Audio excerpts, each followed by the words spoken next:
करतो. तू जीवन दिदले मातीला गंधाचे, तू जीवन दिदले मातीला गंधाचे, दलितांच्या दीपा प्रणाम तुझं विश्वाचे, प्रणाम तुझं विश्वाचे. विश्वशांतीचे उद्गाते विश्ववंदनीय महाकारुणिक तथागत गौतम बुद्ध, समतेची आणि सदाचाराची शिकवणूक देणारे संत कबीर, श्री शिक्षणाचे कट्टर समर्थक, पुरस्कर्ते, महान क्रांतीवीर महात्मा ज्योतिबा फुले, बहुजनांचे राज्य प्रस्थापित करणारे छत्रपती शिवाजी महाराज, आरक्षण महर्षी राजर्षी शाहू महाराज, या देशातील शोषितांचे, पीडितांचे उद्धारक, दिग्विजयी नेते, भारतीय घटनेचे प्रमुख शिल्पकार, विश्वभूषण, भारतरत्न बोधिसत्व परमपूज्य डॉक्टर बाबासाहेब आंबेडकर या महामानवांच्या क्रांतिकारी विचारांना त्रिवार अभिवादन करतो, कोटी कोटी प्रणाम करतो. व्याख्यानमालेच्या तिसऱ्या पुष्पामध्ये डॉक्टर बाबासाहेब आंबेडकर आणि ओबीसी समाज या विषयावर आपले विचार मांडण्यासाठी आलेले आजचे वक्ते सन्माननीय डॉक्टर विशेष फुटाणे सर यांचेही मनपूर्वक स्वागत करतो. या देशात बाबासाहेब आंबेडकरां एवढी जबाबदारी अन्य कोणत्याही नेत्याने स्वीकारली नाही. त्यांनी देशातील विषमतावादी समाज व्यवस्था नष्ट करून समता, स्वातंत्र्य, बंधुता व न्याय या तत्वाची मांडणी करून आपल्याला हक्क मिळवून दिले. या तत्वांचा प्रचार व प्रसार करण्यासाठी आजचे वक्ते सन्माननीय डॉक्टर विशेष फुटाणे सर यांचे आगमन झालेले आहे, तेव्हा त्यांना नम्र निवेदन करतो की त्यांनी विचार मंचावर स्थानापन्न व्हावं. डॉक्टर विशेष फुटाणे सर, नागपूर.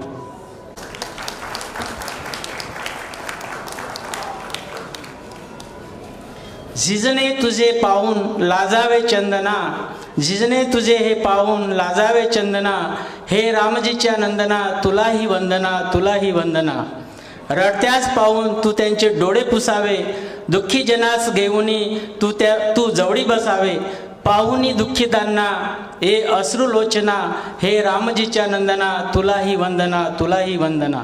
तेव्हा आजचे वक्ते सन्माननीय आयुष्यमान डॉक्टर विशेष फुटाणे सर व प्रबोधन सभेचे संचालक आयुष्यमान दाकी पांडे सर, आयुष्यमान रवींद्र मोठ सर, आयुष्यमान तेलगोटे सर, आयुष्यमान संदीप इंगळे सर यांना नम्र निवेदन करतो की त्यांनी महामानव क्रांतीसूर्य ज्योतिबा फुले, महामानव विश्वरत्न डॉक्टर बाबासाहेब आंबेडकर यांच्या प्रतिमेचे पूजन करून अभिवादन करावे. तसेच सर्व उपस्थित बंधू आणि भगिनींना यांना नम्र निवेदन करतो की त्यांनी सुद्धा आपल्या जागेवर अभिवादनासाठी उभे राहावे आणि प्लीज कृपया अभिवादन समयी कोणीही टाळ्या वाजवू नये.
असून कोटी तिळे तरी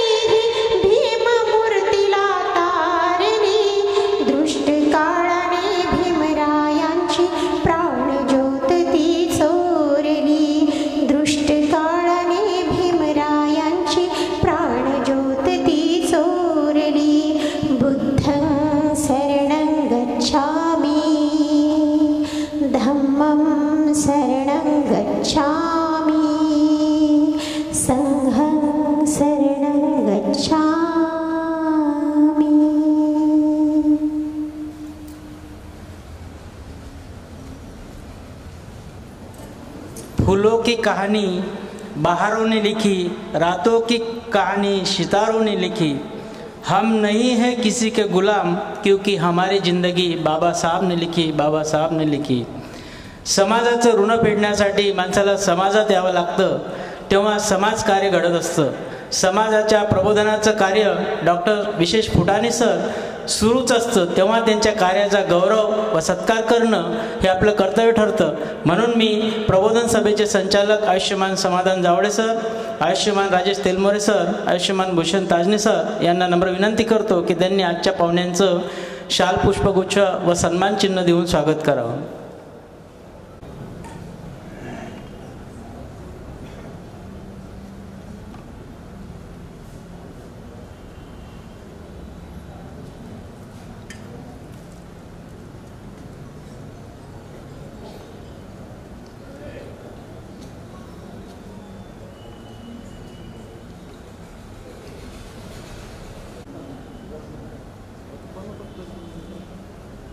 धन्यवाद सर। वाले भीम थे, हमने तो सिर्फ इतिहास पढ़ा है यारो, इतिहास को बनाने वाले मेरे भीम थे, मेरे भीम थे।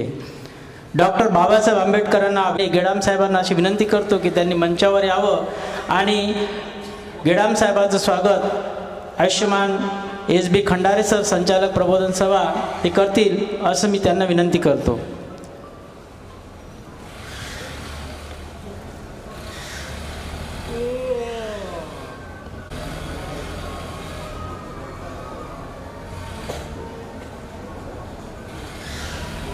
साहेब,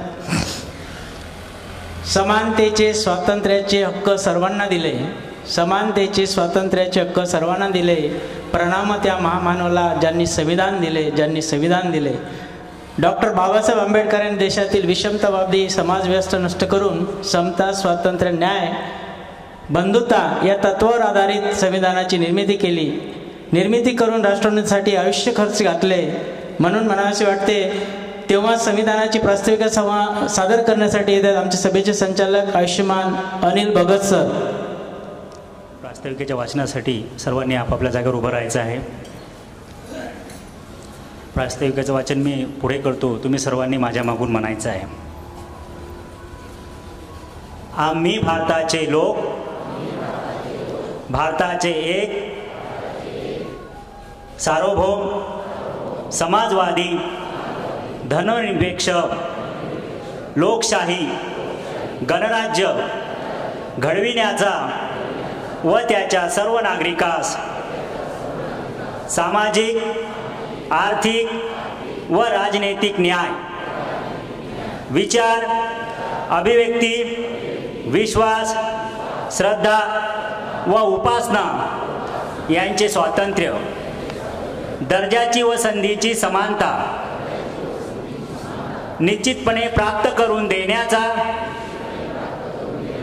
आणि त्या सर्वांमध्ये व्यक्तीची प्रतिष्ठा व राष्ट्राची एकता आणि एकात्मता यांचे आश्वासन देणारी बंधुता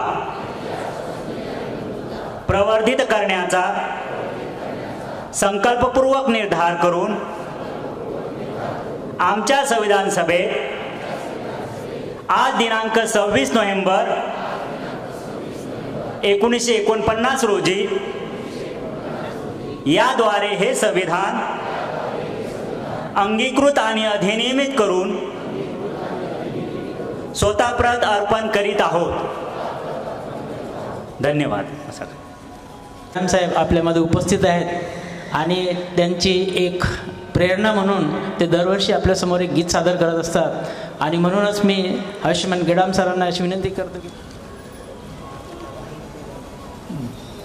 भीम की ताकत कभी तुम ना दुनिया में जाकर पूछो ना, दुनिया के क्या है हैरानियाँ, भीम जैसा दानी है मिलता कहाँ, भारत से क्यों पूछते हो, लंदन से जाकर पूछो ना। रमाई भी अपनी है, सावित्री अपनी है, फातिमा क्यों याद आती जाती से दिल से मेरी क्यों ये जाती नहीं, अपने ही दिल से कभी तुम पूछो ना, अपने ही दिल से पूछो ना। मैदान में लड़ना है, आगे भी बढ़ना है, मैदान में लड़ना है, आगे भी बढ़ना है। सबको SC ST या OBC सबको लड़ने के काबिल करो ना, जाति किसी से पूछो ना। वो भी तो छोटा है, ये भी तो अपनी ही ताकत बनाकर, अपनी ही ताकत बनाकर खुर्ची से इनको खींचो ना, खुर्ची से इनको खींचो ना। भीम की ताकत कभी तुम दुनिया में जाकर पूछो ना, दुनिया में जाकर पूछो ना। दुनिया के दानी है हैरान यहाँ, भीम जैसा जाकर पूछो ना, लंदन से जाकर पूछो ना। जय भीम, जय भारत। आंबेडकर प्रबोधन सभेच्या माध्यमातून फुले शाहू आंबेडकर यांची विचारधारा समाजामध्ये कशी रुजवता येईल यासाठी प्रबोधन सभा कार्य करीत आहे। त्या दृष्टिकोनातून सभेची वाटचाल व त्याचे स्वरूप प्रास्ताविकच्या माध्यमातून मांडण्यासाठी व तसेच वक्ता परिचय करून देण्यासाठी मी सभेचे संचालक श्रीमान देवेंद्र खंडारे सर यांना आमंत्रित करतो। खंडारे सर। छत्रपती शाहू महाराज व विश्वरत्न डॉक्टर बाबासाहेब आंबेडकर यांच्या स्मृतीस विनम्र अभिवादन करतो। डॉक्टर बाबासाहेब आंबेडकरांच्या विचारांना प्रज्वलित ठेवण्यासाठी या प्रबोधन सभेची स्थापना झाली आहे, हे आपल्या सर्वांना श्रुत आहे। आपल्या सर्वांना हे सुद्धा माहीत आहे की समाजाकडून कोणत्याही प्रकारच्या मदतीची अपेक्षा न करता प्रबोधन सभेतील संचालक तनमन धनाने या व्याख्यानमालेचे आयोजन दरवर्षी करतात। उद्देश फक्त हाच की महापुरुषांच्या विचारांचा जागर कायम होत राहावा। आपल्या प्रबोधन सभेमध्ये कोणत्याही पदाची निर्मिती आपण केलेली नाही, तसेच नाव लौकिक या सर्व बाबींपासून अलिप्त राहून केवळ समाज प्रबोधन करण्याचा प्रयत्न मागील 15 वर्षापासून आपली प्रबोधन सभा सातत्याने करत आहे। याबाबत मी अधिक बोलणार नाही, फक्त एवढेच म्हणेल की हौसले बुलंद कर रास्तों पे चल दे, हौसले बुलंद कर रास्तों पे चल दे, तुझे तेरा मुकाम मिल जाएगा, बढ़कर अकेला तू पहल कर, बढ़कर अकेला तू पहल कर, देख कर तुझको काफिला खुद बन जाएगा, काफिला खुद बन जाएगा। आजच्या या तिसऱ्या व्याख्यानाच्या अंतिम पुष्पाला गुंफण्यासाठी नागपूरवरून डॉक्टर फुटाणे साहेब इथे उपस्थित झाले आहेत। त्यांचा अल्पसा परिचय मी इथे करून देतो। त्यांचे ग्रॅज्युएशन योगा नॅचरोपॅथीमध्ये झालं आहे। त्यांनी MD सुद्धा केलेलं आहे नॅचरोपॅथीमध्ये। ते व्यवसायाने डॉक्टर आहेत। विज्ञान शाखेचे विद्यार्थी असल्यावर सुद्धा ते समाज प्रबोधन करण्यासाठी सदैव कार्यतत्पर असतात। महामानवांच्या विचाराची क्रांती विजय पेरण्याचे महत्त्वपूर्ण कार्य ते करतात। आणि सर्वात महत्त्वाची गोष्ट म्हणजे ते कुणबी समाजाचे होते आणि 2014 मध्ये त्यांनी आपल्या कुटुंबासह बौद्ध धर्माचा स्वीकार केला। हे अतिशय दीपस्तंभासारखे महत्त्वपूर्ण कार्य त्यांचे आहे। एवढा परिचय त्यांचा पुरेसा आहे। मी अधिक काही त्यांच्याबद्दल बोलणार नाही, फक्त एवढे म्हणेल की रहा संघर्ष की जो चलता है वही संसार को बदलता है, रहा संघर्ष की जो चलता है वही संसार को बदलता है, जिसने अंधेरे से लड़कर जंग जीती है, जिसने अंधेरों से लड़कर जंग जीती है, सुबह सूरज बनकर वही चमकता है, वही चमकता है। धन्यवाद। मी अधिक वेळ घेणार नाही, इथे थांबतो। धन्यवाद। जय भीम। मी पण जास्त वेळ घेणार नाही। शेवट म्हणतोय, झुकतात ज्याच्या समोर लाखोच्या नजरा, झुकतात ज्यांच्या समोर लाखोच्या नजरा, अशा डॉक्टर BR आंबेडकरास माझा मानाचा मुजरा, माझा मानाचा मुजरा। तेव्हा आयुष्यमान डॉक्टर विशेष फुटाणे सर यांना आमंत्रित करतो की त्यांनी आपल्या व्याख्यानास सुरुवात करावी। सर्वप्रथम बहुजन समाजातील महापुरुषांना विनम्र अभिवादन.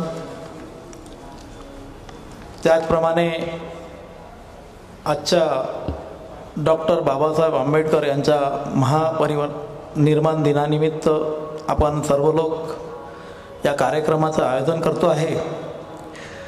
आणि आजचा दिवस हा काही कुठल्या खुशीचा नाही, तर आपल्यासाठी, आपल्या समाजासाठी हा दुःखाचा दिवस आहे, ते सुद्धा आपण मान्य करतो आहे. त्यातल्या त्यात डॉक्टर बाबासाहेब आंबेडकर प्रबोधन सभा अकोलाद्वारा आयोजित डॉक्टर बाबासाहेब आंबेडकर व्याख्यानमाला गेल्या 3 दिवसापासून हा कार्यक्रम इथं सुरू आहे. आपण सर्वांनी या कार्यक्रमाच्या माध्यमातून समाज प्रबोधन केलं, ऐकलं आणि आपणही पुढं जाऊन समाज प्रबोधन कराल, हीच या ठिकाणी सगळ्यात महत्त्वाची भूमिका आहे. त्यातल्या त्यात या आयोजन कमिटीला मी कोणाचंही नाव घेणार नाही. मी धन्यवाद देतो की ज्यांनी हे एक छानसं आयोजन केलेलं आहे. त्यातल्या त्यात या आयोजन कमिटीतली अदृश्य शक्ती जी आहे, जी दिसत नाही पण असते, त्या शक्तीला सुद्धा मी विनम्र अभिवादन करतो. आणि असाच हा पेटचा दिवा पुढं सरकत राहू, चालत राहू अशी सर्वांना विनंती करतो. आणि मी पुढं चालतो. पुढं चालायचं म्हणजे काय, हा सगळ्यात मोठा प्रश्न आहे. कारण माझ्यासारखा एक साधा कार्यकर्ता अजूनही कार्यकर्ताच आहे, आणि तो कार्यकर्ता आज आपल्याच बांधवांना काय सांगणार, हा सगळ्यात मोठा प्रश्न पडतो आहे. माझा सगळ्यात पहिला प्रश्न तुमचा मला नाही, तर माझा तुम्हाला प्रश्न असेल की माझे ओबीसी बांधव या ठिकाणी किती आहेत. त्यांनी फक्त हात वर करावं. मी आयोजकांना आधीच बोललो होतो की साहेब, आपण आपल्याच लोकांना कितीदा समजवायचं, आपण आपल्याच लोकांना किती सांगायचं. कारण इथं ओबीसी बोटावर मोजण्या इतकेच असतील, हा माझा 100% विश्वास आहे. आणि आता तो तिथं पूर्ण झाला आहे. मला हात वर्त करणारे 2-3 हात दिसले, म्हणजेच मला बोटावर मोजता येतात. आपण प्रबोधन कशासाठी करतोय? आंबेडकरी चळवळ चालवणाऱ्या आंबेडकरी कार्यकर्त्यांसाठी, आंबेडकरी विचारधारा घेऊन चालणाऱ्या लोकांसाठी, की आंबेडकरी समाजातील लोकांनी आपल्यातलं नेतृत्व घेऊन दुसऱ्यांना जाऊन सांगावं आणि त्यातला कोणीतरी निर्माण करावं आणि आपल्या बाजूनं आणावं, यासाठी याचा विचार आम्ही पहिल्यांदा केला पाहिजे. आम्ही तो करतो का? आम्ही स्वतःला आरशापुढं उभं ठेवून विचारतो का की हे बाबासाहेब, तुम्ही आम्हाला जनावरातून माणसात आणलं, माणूस म्हणून आम्ही जगायला लागलो, आज लोकांना आम्ही सांगतोय, गर्वाने मिरवतोय, समाजामध्ये उभे होतोय. अरे कुत्र्या मांजराची जिथं गिनती नव्हती त्या ठिकाणाहून आम्हाला माणूस म्हणून जीवन जगण्याला प्राधान्य दिलं, त्यांचे आम्ही खरोखर ऋणी आहोत. ते ऋण आम्ही फेडतो का? हा प्रश्न इथं बसलेल्या प्रत्येक माणसाने स्वतःला विचारला पाहिजे आणि ठरवलं पाहिजे की आम्ही आंबेडकरी अनुयायी आहोत. आम्ही इतरांना किती बाबासाहेब समजवले, सांगितले, हे पहिल्यांदा स्वतःला प्रश्न विचारावा, हेच मी तुम्हाला बोलतो आहे. कारण आज टाळ्या वाजवू नका, कितीही चांगलं बोललो तरी टाळ्या वाजवू नका, कारण आज दुःखाचा दिवस आहे. कारण त्या मानवाला आम्ही हरपलं आहे की ते धन कधीही मिळणार नाही. कारण गीतात बरेच लोक म्हणत असतात की हे बाबासाहेबा, घे पुन्हा जन्म तू या भूमीवरी, आपण म्हणतो ना गीतातून. पण प्रत्येक म्हणतो बाबासाहेब आले पाहिजे, पण आपल्या घरात नाही. किती लोकांना वाटतं आपल्या घरात बाबासाहेब जन्माला आले पाहिजे? आणि जर बाबासाहेब जन्माला आलेच पाहिजे असेल असं वाटतंय, तर तुमचं कर्तव्य काय आहे समाजासाठी, हा प्रश्न तुम्हीच विचारा. मी नाही विचारत, मला कुठलाही अधिकार नाही तुम्हाला प्रश्न विचारण्याचा. मी एवढ्या पोटतिडकीनं का बोलतो याचं कारण पण सांगेल, कारण माझ्याकडे आहे 1-1.5 तास तुमच्यासोबत संवाद करताना. मी काय एवढं बोलतो आहे, का म्हणतो आहे? अहो, येता येता पहिल्यांदा मी ज्या ठिकाणी आलो, अभिवादन करायला गेलो, हार चढवला, मेणबत्ती लावली, दीप प्रज्वलित केलं. कारण बुद्धाने म्हटलंय आता दीप भव, स्वयंप्रकाशित झालाच पाहिजे, त्यात वाद नाही. पण अगरबत्ती फिरवायचा कुठला नाही. साहेब तुम्हाला राग येत असेल, मला काही हरकत नाही. अहो, एक दिवस आलो, पुन्हा कधी बोलवू नका. पण कानचेप्या दिलाच पाहिजे, चुकलो तिथं बोललोच पाहिजे. कारण आम्हाला सत्याची जाणीव झालीच पाहिजे आणि ते करण्यासाठी मी इथं आलोय. कारण आज आपण महापुरुषांना डोक्यावर बसवलाय, अक्षरशः डोक्यात बसवा. पहिल्यांदा डोक्यावर बसवून होणार नाही. मी बोलतोय, टोचण्या देतोय, मला माहित आहे इथं 99.99% लोक फक्त बुद्धिस्ट आहेत आणि तरी मी बोलतोय आदर्श द्यायचा आहे तुम्हाला समाजाला. ओबीसी समाज आपल्याकडं येईल कसा, ते आपले भाऊ आहेत हे समजवण्याची जिम्मेदारी आपली आहे. हे कधी आम्ही समजून घेऊ? आम्ही जर त्यांच्यासारखं ज्या पद्धतीने आम्हाला देवधर्मामध्ये गुंतवलं, ज्या पद्धतीने आम्हाला 1000 वर्ष गुलाम करून ठेवलं, त्याच पद्धतीने आजही जर आम्ही वागत असू तर आदर्श काय देणार आहोत? याची पार्श्वभूमी आम्ही समजून घेतली पाहिजे, भूमिका समजून घेतली पाहिजे. ते आम्ही मांडतो का, ऐकतो का, समजतो का, ही घोषणा झाली पाहिजे आहे. हे संपलं पाहिजे. कुठंतरी देवपूजात आरती अर्चना ह्या संपल्या पाहिजेत. महापुरुषांना डोक्यावर नाही तर डोक्यात घेतलं पाहिजे. ही भूमिका आम्ही घेतली पाहिजे आणि मग पुढे गेलो पाहिजे. मला माझ्या विषयाला मी अजून हात घातला नाही, पण जे जे मला दिसलं ते पहिल्यांदा टोकावं असं वाटलं म्हणून मी बोलतोय. मला म्हणाले साहेब तुम्ही अगरबत्ती लावा. मी म्हणलं मी अगरबत्ती लावणार नाही. मी डॉक्टर बाबासाहेब आंबेडकरांच्या विचारांचा पाईक आहे. मी देवपूजा करणार नाही. पहिल्यांदा हे सगळ्या गोष्टी करत असताना आपल्या मनाला विचारावं की आम्हाला 22 प्रतिज्ञा किती माहीत आहे. आम्ही आपल्या लेकरांना शिकवतो का? आपल्या लेकरांना सांगतो का? इथं जर एखाद्याने आपला मुलगा आणला असेल, मुलगी आणली, तिला पुढे आणावं आणि विचारावं 22 प्रतिज्ञा. आपण घरातूनच सुरुवात करत नाही तर बाहेर काय सांगणार आहोत? आपल्याला पहिल्यांदा आपल्या घरात प्रकाश पाडावा लागेल. बुद्धाचा एकच शब्द अत दीप भव हे आम्हाला स्वतःच निर्माण करावं लागेल आणि मग दुसऱ्याला सांगावं लागेल की आम्हाला ती तयारी करायची आहे, आम्हाला पुढे जायचं आहे, आम्हाला लोकांना समजवायचं आहे. आम्ही आपसात समजून काय करणार आहे? आम्हाला प्रबुद्ध भारताची निर्मिती डॉक्टर बाबासाहेबांचं स्वप्न पूर्ण करायचं आहे. ते आम्ही करतो का? प्रश्नच आहेत, उत्तर तर बिलकुल नाही. आम्ही ते प्रश्न आमच्या स्वतःच्या मनाला विचारले पाहिजेत, अंगीकृत केले पाहिजे आणि मग पुढे चाललो पाहिजे. आम्हाला समजावं लागेल, समजून घ्यावं लागेल की आम्ही काय करतो आहे, आम्ही कुठं चाललो आहे, सत्य असत्याचा शोध आम्ही घेतो का, याचा विचार आम्हाला करावा लागेल. आणि हाच प्रश्न पडतो आहे. आम्ही बुद्धिस्ट म्हणवतो स्वतःला, पण बुद्धिस्ट होत नाही. कारण रविवार दिवस आमचा फिक्स असतो, तो प्रबोधनाचा नाही. आज बुद्धिस्टांना जर विचारलं आज रविवार आहे तर मटण आहे म्हणतात, पण कुणीही म्हणत नाही की आज प्रबोधनाचा दिवस आहे, सुट्टीचा दिवस आहे. मी 5 लोकांना भेटी देईल, 5 ओबीसीच्या लोकांना पकडील, ते आमचे भाऊ आहेत. 5 एसटीच्या लोकांना पकडील, ते आमचे भाऊ आहेत. त्यांना बाबासाहेब सांगेल, कारण बाबासाहेबांना आम्ही कोंडून ठेवलंय याचा विचार आम्ही केला पाहिजे.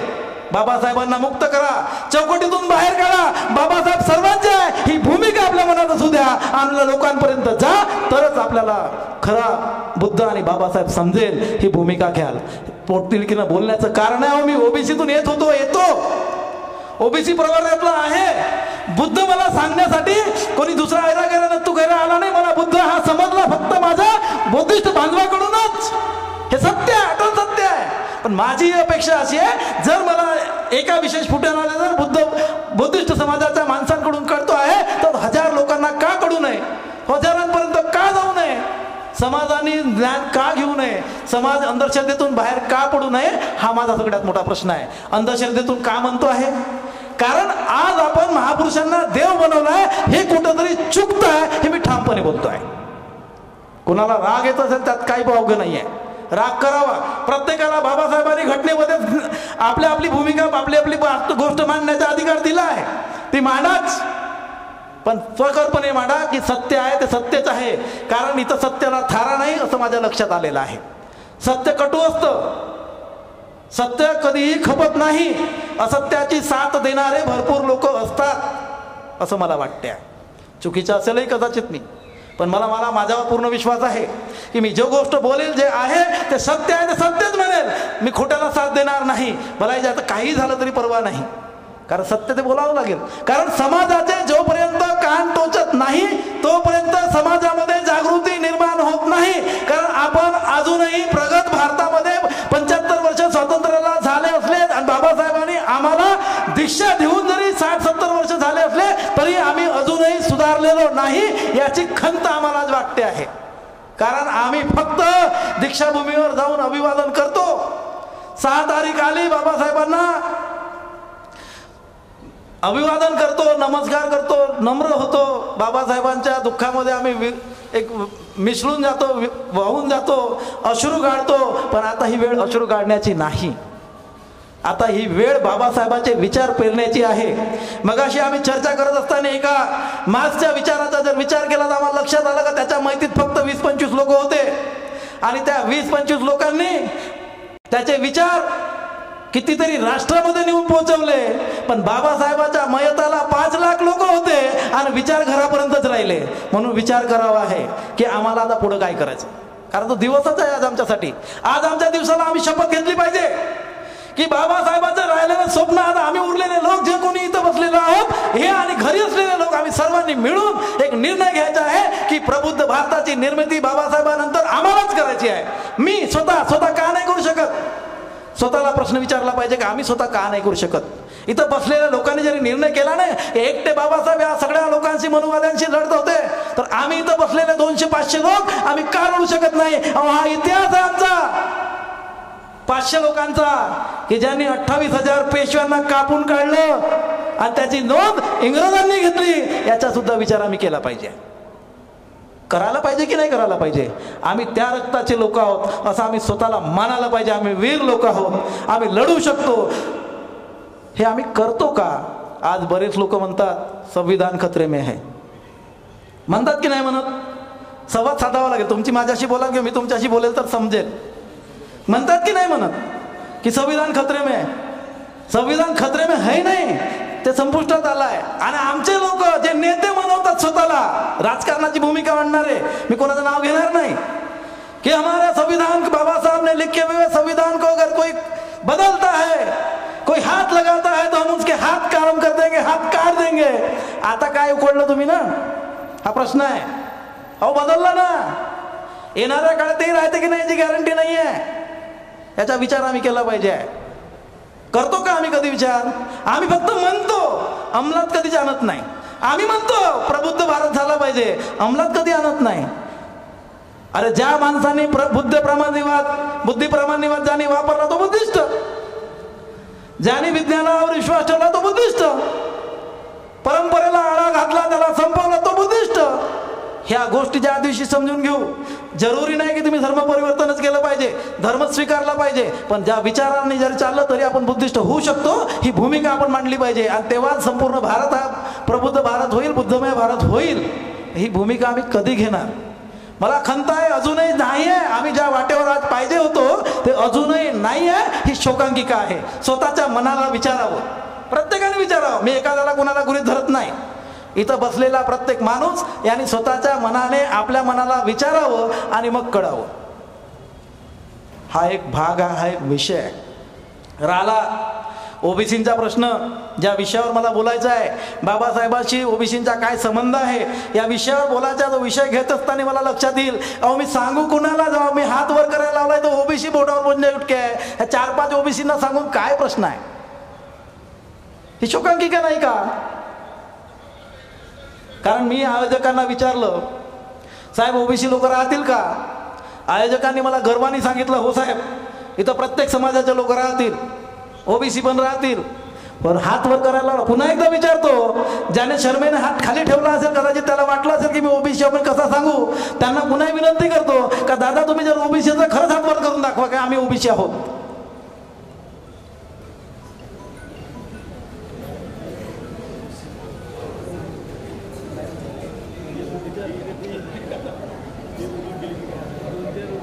आता विचाराचाच प्रश्न आहे की नाही?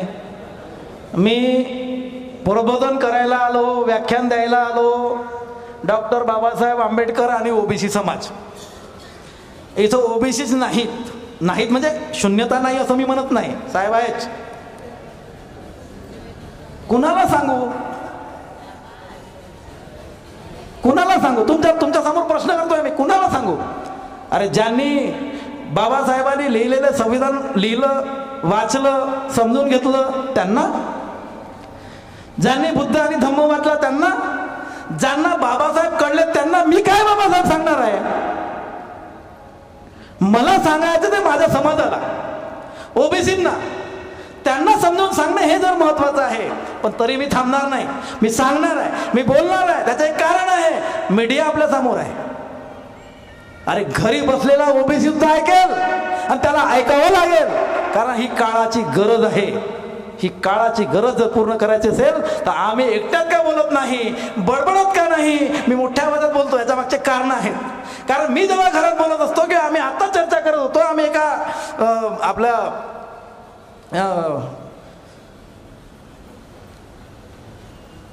जिथं आमची थांबण्याची व्यवस्था केली त्या ठिकाणी बोलत होतो. त्यावेळेला आम्ही सर्किट हाऊसला असताना बोलत होतो. त्यावेळेला मी माझा आवाज असेल, साहेब बसलेले होते 4-5 लोक, त्यांना माहिती आहे. अहो मी बोलत होतो, मला माहित होतं की माझा आवाज इथून गेलेल्या 5 खोल्यांपर्यंत जात असेल. मी बोलत असताना माझा आवाज 5 खोल्यांपर्यंत जात असेल. त्याच्या मागचं कारण होतं का जो माझ्या समोर प्रत्यक्षात नाही पण अप्रत्यक्षरित्या ज्याचे कान माझ्याकडे लागले त्याच्यापर्यंत माझा आवाज गेला पाहिजे. हे सगळ्यात महत्वाचं आहे आणि ते समजून घ्यावंच लागेल. जे गर्वानं आज ओबीसी ओबीसी ओबीसी म्हणतात ना, अरे त्या ओबीसी नावाचा जन्म सुद्धा डॉक्टर बाबासाहेब आंबेडकरांनी दिलेला आहे. त्याला जन्म बाबासाहेबांनी दिलेला आहे. ही गोष्ट ओबीसी समाजाने पहिल्यांदा समजून घ्यावी आणि मग पुढे चालावं आणि मग आरक्षण बिरक्षण काय ते मागावं. ही महत्वाची भूमिका आहे, ही समजावं. आता या भूमिकेवर येताना आम्हाला बोलावं लागेल की असं कसं म्हणतो बा ओबीसीला डॉक्टर बाबासाहेब आंबेडकरांनी जन्म दिला. ती गोष्ट समजून घ्यावं लागेल. सन 1928 मध्ये ब्राह्मे प्रांताचे गव्हर्नर स्टार्ट या ब्रिटिश अधिकाऱ्याच्या अध्यक्षतेखाली मागास जातींची कमिटी नियुक्त केल्या गेली. मागास जातीची कमिटी नियुक्त केल्या गेली आणि या कमिटीमध्ये 6 लोक इतर आणि त्यातल्या त्या डॉक्टर बाबासाहेब आंबेडकर हे सुद्धा त्या कमिटीमध्ये होते, मुलाखतीला गेलेले होते. आणि त्यातल्या त्या कमिटीचे अध्यक्ष जे होते स्टार्ट, त्या कमिटीमध्ये त्यांनी शूद्रवर्णासोबत जोडलेल्या जाती ज्या होत्या त्या इतर जाती आणि 2 ग्रुप पाडले. ओबीसी समाजाचे जे आपण म्हणतोय ओबीसीला जन्म कसा दिला, तर त्या कमिटीने 2 ग्रुप काढले. एक अप्पर कास्ट आणि एक लोअर कास्ट, ज्याला आपण उच्च जाती आणि मागास जाती असं म्हणू. या 2 जातीचं जेव्हा विभाजन केलं त्यात जो सुटलेला वर्ग होता, ज्याचा SC आणि ST हा एक भाग आणि सुवर्णाचा एक वेगळा भाग, सुवर्ण आणि इतर, त्यातल्या त्यात जो मध्ये सुटलेला जो भाग होता त्याला मग काय नाव द्यायचं, तर बाबासाहेबांनी ते नाव सुचवलं. बाबासाहेबांनी त्याला अदर बॅकवर्ड क्लास म्हणजे इतर मागासवर्गीय आणि त्याला ओबीसी म्हटलं गेलं. म्हणजे सर्वप्रथम या भारतामध्ये ओबीसीच्या जनगणना जे आपण वारंवार बोलतो झाली पाहिजे म्हणतो, ओबीसी हा जो नाव घेतो याचा जन्मदाता जर कोणी असेल तर डॉक्टर भीमराव आंबेडकर आहेत, ज्यांनी ओबीसींना जन्म दिला, ओबीसी म्हणून त्यांना ओळख करून दिली. आणि आज ज्या आरक्षणासाठी ओबीसी बोंबलत नाही, त्या आरक्षणाची सुरुवात शेड्यूल कास्टच्या लोकांनी ओबीसींना आरक्षण मिळावं म्हणून भांडले, लढले आणि ओबीसींना आरक्षण मिळालं. पण ओबीसींचे डोळे अजूनही उघडले नाही, ही शोकांतिका आहे. आता या सगळ्या गोष्टी बोलत असताना मी का म्हणतोय असं, ओबीसीच्या विषयावर बोलताना का समजून सांगतोय, कारण आम्हाला ओबीसीच्या बाबतीमध्ये अजूनही पूर्णता माहिती नाही.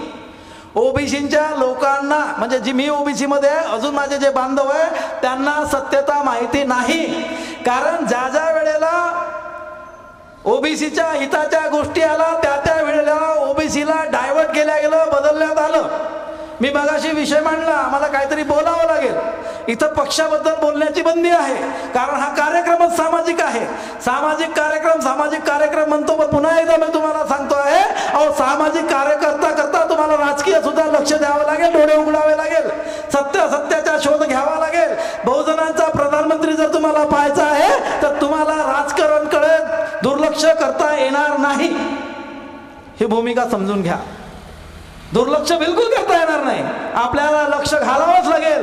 जर तुमच्यासारख्या शिकल्या सवरल्या लोकांनी जर राजकारणामध्ये लक्ष दिलं नाही तर अंगठा बहादूर लोक तिथं जाऊन बसतील आणि तुमच्यावर हुकूमत गाजवतील. ही परिस्थिती आजची आहे, हे लक्षात घ्या. आम्हाला ते समजावं लागेल. जर आम्ही ते समजू शकत नसेल तर आमच्यासारखे राजे, आमच्यासारखे हिरो आम्हीच, दुसरे कोणीच होऊ शकत नाही असं मी म्हणतो. तुम्ही समजून घ्या माझ्या शब्दाचा अर्थ, कारण कोणाला वेगळं म्हणणं काही बरोबर होणार नाही. आम्हाला स्वतःला समजून घ्यावं लागेल, ही भूमिका आम्हाला मांडावी लागेल. आणि जर ही भूमिका जर मांडायची असेल तर आम्हाला स्वतःमध्ये परिवर्तन घडवून आणावं लागेलच, त्याशिवाय दुसरा पर्याय नाही तर वेळ निघून जाईल, आम्ही बोंबलत राहू कि कौन हमारे संविधान को हाथ लगाता है हम उसके हाथ काट देंगे असं म्हणल्यानं होणार. मंदिरात फुकट प्रवेश देणार आहे, आम्हाला नोकरीची गरज आहे, प्रवेशाची नाही. कधी समजेल आमचा समाज, कधी समजेल आमचे लोक? ही भूमिका आम्हाला मांडावी लागेल, ही भूमिका आम्हाला समजावी लागेल. कारण ओबीसीची भूमिका कशी झाली आहे साहेब माहीत आहे का? आम्ही ना आमचा मेंदू कधी झिजवलाच नाही, कधीच नाही, आताही झिजवत नाही. आम्हाला सांगितलं असं करायचं आहे का? हो हो साहेब सांग. म्हणजे आमची भूमिका अशी आहे, सांग पाटला का करू? तर पाटील बी म्हणते अरे उपर पड्याटा पेर घेऊ. भूमिका तेच आहे, म्हणजे जसं सांगितलं त्याला म्हणतं सांग का म्या, जसं सांगितलं तसं केलं. मित्रांनो, आमच्या ओबीसी समाजाची जर भूमिका समजून घ्यायची असेल ना तर काय झालं, मी हिंदू धर्मात होतो. हा हिंदू धर्म हा 4 वर्ण व्यवस्थेवर आधारित आहे, ब्राह्मण, क्षत्रिय, वैश्य आणि शूद्र आहे ना, 4 वर्ण व्यवस्थेवर आधारित. जे हिंदू धर्मात असतील त्यांना माहीत आहे. मग 4 हिंदू धर्माच्या 4 भिंतीवर आधारित असलेला म्हणजे वर्ण व्यवस्थित आधारित असलेला हिंदू धर्म, त्यात काय झालं की आमचा एक भाग म्हणजे ओबीसी भाग, ज्याला अशूद्र अतिशूद्र म्हणता येणार नाही, ओबीसी भाग जो शूद्रांमध्ये येतो, ब्राह्मण, क्षत्रिय आणि वैश्य आणि शूद्र ह्या 4 वर्ण. तर गंमत काय झाली, एका म्युझियममध्ये मेंदूचे प्रदर्शन भरलं होतं आणि त्या मेंदूच्या प्रदर्शनासाठी गेडाम साहेब, मी, आपले अजून एक सहकारी असे आम्ही त्या म्युझियममध्ये गेलो. आता आपल्याकडून उदाहरण द्यावं, मी कोणाचे नाव बिव घेत नाही. होते त्यात वरतून काचाचं आवरण लावलेलं, मेंदू सजवलेले, आणि विशेषतः म्हणजे का नुसते मेंदू सजवले नव्हते, त्या मेंदूच्या पुढं त्यांच्या किमती सुद्धा लिहिलेल्या होत्या. मेंदूच्या पुढं त्याच्या किमती सुद्धा लिहिलेल्या होत्या. काय होत्या किमती? आता मी पैशात घेणार नाही, आता ते रुपयात उदाहरण घेईन, कारण काळ गेला पैशाचा, कारण 5 पैसे 10 पैसे बंद झाले, आता 1 रुपया सुरू आहे. तर पहिला मेंदू पाहिला, आता वर्णव्यवस्थेप्रमाणे म्हणलं मी, पहिल्यांदा गोष्ट समजून घ्यावी नाही तर त्याचा अनर्थ होऊ नये. पहिल्यांदा मेंदू पाहिला, त्यात पाठी लावली होती ब्राह्मणांचा मेंदू, किंमत 1 रुपया. ते चालते म्हणून ना, किंमत 1 रुपया. पाहा 1 रुपया किंमत मेंदूची. चला पुन्हा पुढं सरकलो, दुसरा मेंदू होता क्षत्रियांचा, किंमत 5 रुपये. बघितलं क्षत्रियाचा मेंदू किंमत 5 रुपये. पुढं सरकलो, वैश्याचा मेंदू किंमत 50 रुपये. तिथूनही आम्ही पुढं सरकलो आणि ओबीसी कुणब्याच्या मेंदूवर आलो. माडी कुणबी आले त्याच्यात, साहेब तुम्ही बी आले त्याच्यात. म्हणजे ओबीसीचा म्हणजे बहुजनांचा म्हणतो, बहुजनांचा ओबीसीचा मेंदू पाहिला, त्यात किंमत 100 रुपये. आता आमची छाती अशी फुलली, अशी अशी बिलकुल आली अशी. का फुलली असावी, का फुलली असावी आमची छाती? आमची छाती फुलण्याच्या मागचं कारण असं होतं की ओबीसी कुणब्याचा मेंदू म्हणजे बहुजनांचा मेंदू किंमत 100 रुपये. साली बामणाच्या किमतीपेक्षा म्हणजे मेंदूच्या पेक्षा आमच्या मेंदूला किती मोठी किंमत आहे. गर्वानं फुललं. पण त्यात चतुर आंबेडकरवादी आमचा एक सहकारी होता, गेडाम नावाचा आमचा सहकारी. तो म्हणते, पुटाणे साहेब अहो तुम्ही गर्व कशाला करून राहिले आणि कायसाठी, कुठल्या गोष्टीवर? तर मी म्हटलं अजून, अहो साहेब आमच्या मेंदूची किंमत 100 रुपये आहे, बामणाच्या पेक्षा मोठी आहे. तेव्हा माझे डोळे गेडाम साहेबांनी उघडले आणि गेडाम साहेब काय म्हणते, पुटाणे साहेब तुम्ही आणि तुमच्या मित्राने दोघांनी एकाच वेळी एकच बाईक खरेदी केली, एकाच कंपनीची. म्हणलं हो घेतली. म्हणे तुम्ही खूप फिरता, तर तुमची बाईक खूप फिरवली तुम्ही, आणि तुमच्या सहकार्यानं तुमच्या मित्रानं ती बाईक घरी झाकून ठेवली. म्हणलं हो. पुढच्या वर्षी तुम्ही ती बाईक विकायला काढली. म्हणलं हो काढली. तर किंमत तुमच्या बाईकला येईन का झाकून ठेवणाऱ्याच्या येईन?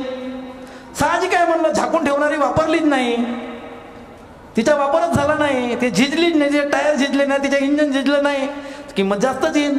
मी वापरली, माझी गाडी खटारा झाली, तिचे टायर झिजले, इंजिन खराब झालं, 10-15 हजार इंजिनला लागते, कोण घेईन? किंमत कोणाला जास्त येईन? तेव्हा कुठं लाईट लागला. मग माझ्या लक्षात आलं ओबीसी मित्रांनो, हे उदाहरण म्हणून सांगतोय. अरे आम्ही आमचा मेंदू कधी झिजवला नाही, कधी वापरला नाही. आमच्या मेंदूला किंमत जास्तच येणार आहे. आणि ज्यांनी वापरला, ज्यांनी झिजवला, 3% असणाऱ्या लोकांनी मेंदू झिजवला म्हणून आजही ते सत्तेत आहे आणि आम्ही सत्तेच्या बाहेर आहोत. काय उपयोग आहे 52% असण्याचा? कारण आम्ही बोलतो अहो शेड्यूल कास्टच्या लोकांनी एवढे पक्ष काढले, 41 पक्ष झाले, 51 पक्ष झाले, आता 55 जवळ आले. लहान मोठा उठतो आणि पक्ष काढतो, तर त्यांचं चूक नाही, बरोबर आहे. कमीत कमी या पृथ्वी तलावरच्या भारत देश हा जिथं जे देश आहे त्या देशामध्ये बहुपक्षीय संसद प्रणाली आहे. आणि त्या बहुपक्षीय संसद प्रणालीमध्ये अनेक पक्ष काढण्याची मुभा घटनेमध्ये नमूद आहे. कोणीही पक्ष काढू शकतो, त्याला बंधन नाही आहे. पण ते बुद्धिवान लोकच पक्ष काढतात असं माझं मत आहे. म्हणून ओबीसी लोकांना चॅलेंज आहे, आणि आपल्या भरोश्यावर एखादा पक्ष काढून पहा आणि तो चालवून पहा. कोणाला टीका टिप्पणी करू नका. ज्यांनी पक्ष काढले त्यांना लखलाप आहे. आपण तुम्ही हा विचार करत नाही की आम्हाला आंबेडकरी चळवळीच्या लोकांना वरचा माणूस नितीन गडकरीच्या भाषण नाव घेत नाही म्हणलं, पण घ्यावं लागते, उदाहरण द्यावं लागते. त्याच्या भाषणामध्ये तो म्हणतोय की इतके पक्ष आहेत यांचे, तुम्ही काढून पहा स्टेटमेंट, असं तुम्ही पाठवून देईन व्हॉट्सअपवर, शोधलं का एकदाच. अहो तो आम्हाला म्हणतोय. हो माझा प्रश्न नितीन गडकरीला पडला की गडकरी साहेब, कम्युनिस्ट पार्टी ब्राह्मणांची, काँग्रेस पार्टी ब्राह्मणांची, मार्क्सवादी कम्युनिस्ट पार्टी ब्राह्मणांची, शोध घ्या. भाजपा ब्राह्मणांचा, पश्चिम बंगालमध्ये ममता बॅनर्जीनं काढलेला तृणमूल काँग्रेस तो ब्राह्मणांचा, दक्षिण भारतामध्ये AIDMK ब्राह्मणांचा. अहो तुमचे एवढे पक्ष आहेत 3% लोकांचे, त्याची गिनती नाही, आणि आम्ही ना काढले त्याचं तुमच्या पोटात दुखते. नाही, विचार करा, विचार करणारा भाग आहे. आणि दुकानदार यांनी उघडल्या, आणि गिराईक कोण? ओबीसी. पार्ट्या द्यायच्या, दुकानं द्यायचे, आणि गिराईक कोण? ओबीसी. म्हणून ओबीसी लोकांना माझं मत आहे, अरे बहुजनातला तो शूद्र असो की अशुशूद्र असो, आमचे संबंध जवळचे आहे, नात्या गोत्यातले आहे. म्हणून आपल्या लोकांसोबत या. अरे जे आपल्या रक्ताचे नाही, या देशातले नाही, त्यांच्याबरोबर जाऊन काय उपयोग आहे, ह्या गोष्टी आम्ही समजल्या पाहिजे. त्याचं उदाहरणही देता येईल. आम्हाला पहिल्यांदा आमचा कसा काय समाजातला समावेश आहे, आम्ही एक दुसऱ्याला पूरक कशा, ह्या गोष्टी आम्हाला समजून घ्यावा लागेल. काय समजून घ्यावं लागेल की माझा नेहमीचा विषय असतो शिवबा ते बाबा. म्हणजे छत्रपती शिवाजी महाराजांपासून तर डॉक्टर बाबासाहेब आंबेडकरांपर्यंतचे जे आमचे संबंध आहे, आम्ही कसे जुळलो आहे, हे आम्हाला मांडावं लागेल, समजून घ्यावं लागेल. आणि जोपर्यंत आम्ही हा शिवबा ते बाबा प्रवास समजणार नाही, तोपर्यंत ओबीसी समाजाला जागृत होण्याची दुसरी मुहूर्तमेढ सापडणार नाही असं मला वाटतं. आता तुम्ही म्हणाल असं कसं बोलतं बा, काय आहे शिवबा ते बाबा? पहिल्यांदा आम्हाला समजावं लागेल. पहिल्यांदा तर तिथं जाऊ गौतम बुद्धावर. आम्ही गौतम बुद्धाचा विचार केला, 80 वर्ष ते जगले, माणूस म्हणून जगले, देव म्हणून नाही. पहिल्यांदा बुद्धिस्ट लोकांनी ही गोष्ट समजून घ्यावी. गौतम बुद्धाला आदर्श महामानव महापुरुष म्हणावं, भगवंत म्हणावं, ज्यांच्यामध्ये भगवान ही भूमिका आहे. भगवान म्हणत असताना आम्ही समजून घ्यावं, भ म्हणजे भूमी, ग म्हणजे गगन आकाश, व म्हणजे वायू, आ म्हणजे अग्नी, न म्हणजे नीर पाणी. पंचतत्वाला ज्याने आपल्या कब्जामध्ये आणलं, काबूमध्ये आणलं, तो म्हणजे भगवान बुद्ध. ही गोष्ट आम्ही समजून घ्यावी.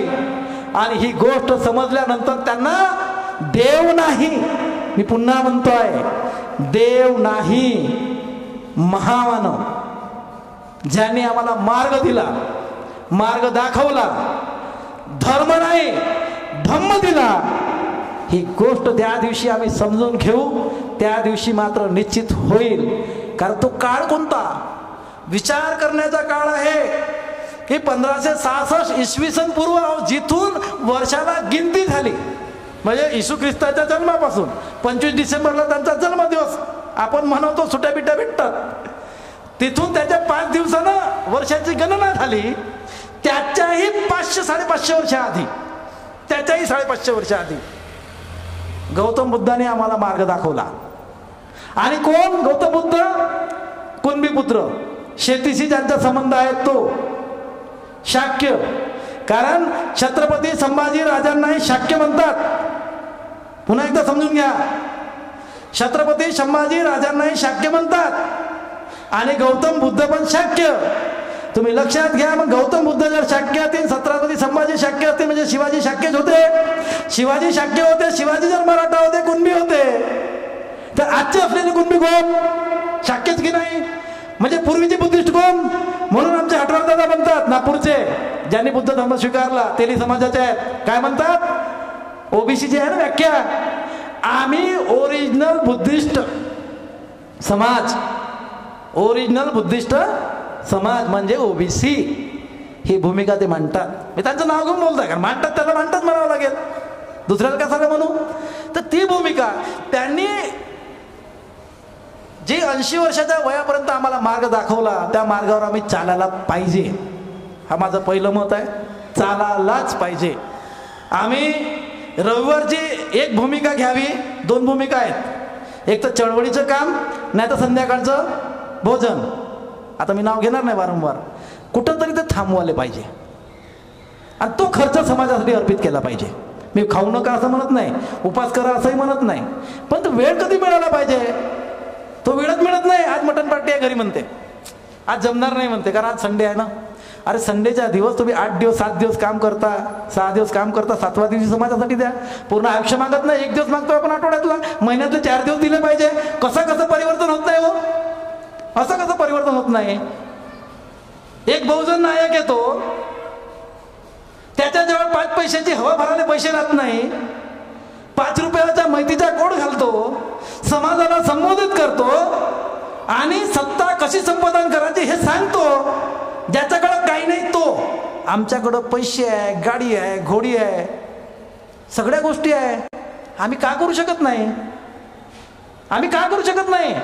हा प्रश्न आम्ही स्वतःला विचारला पाहिजे. आम्हीही करू शकतो.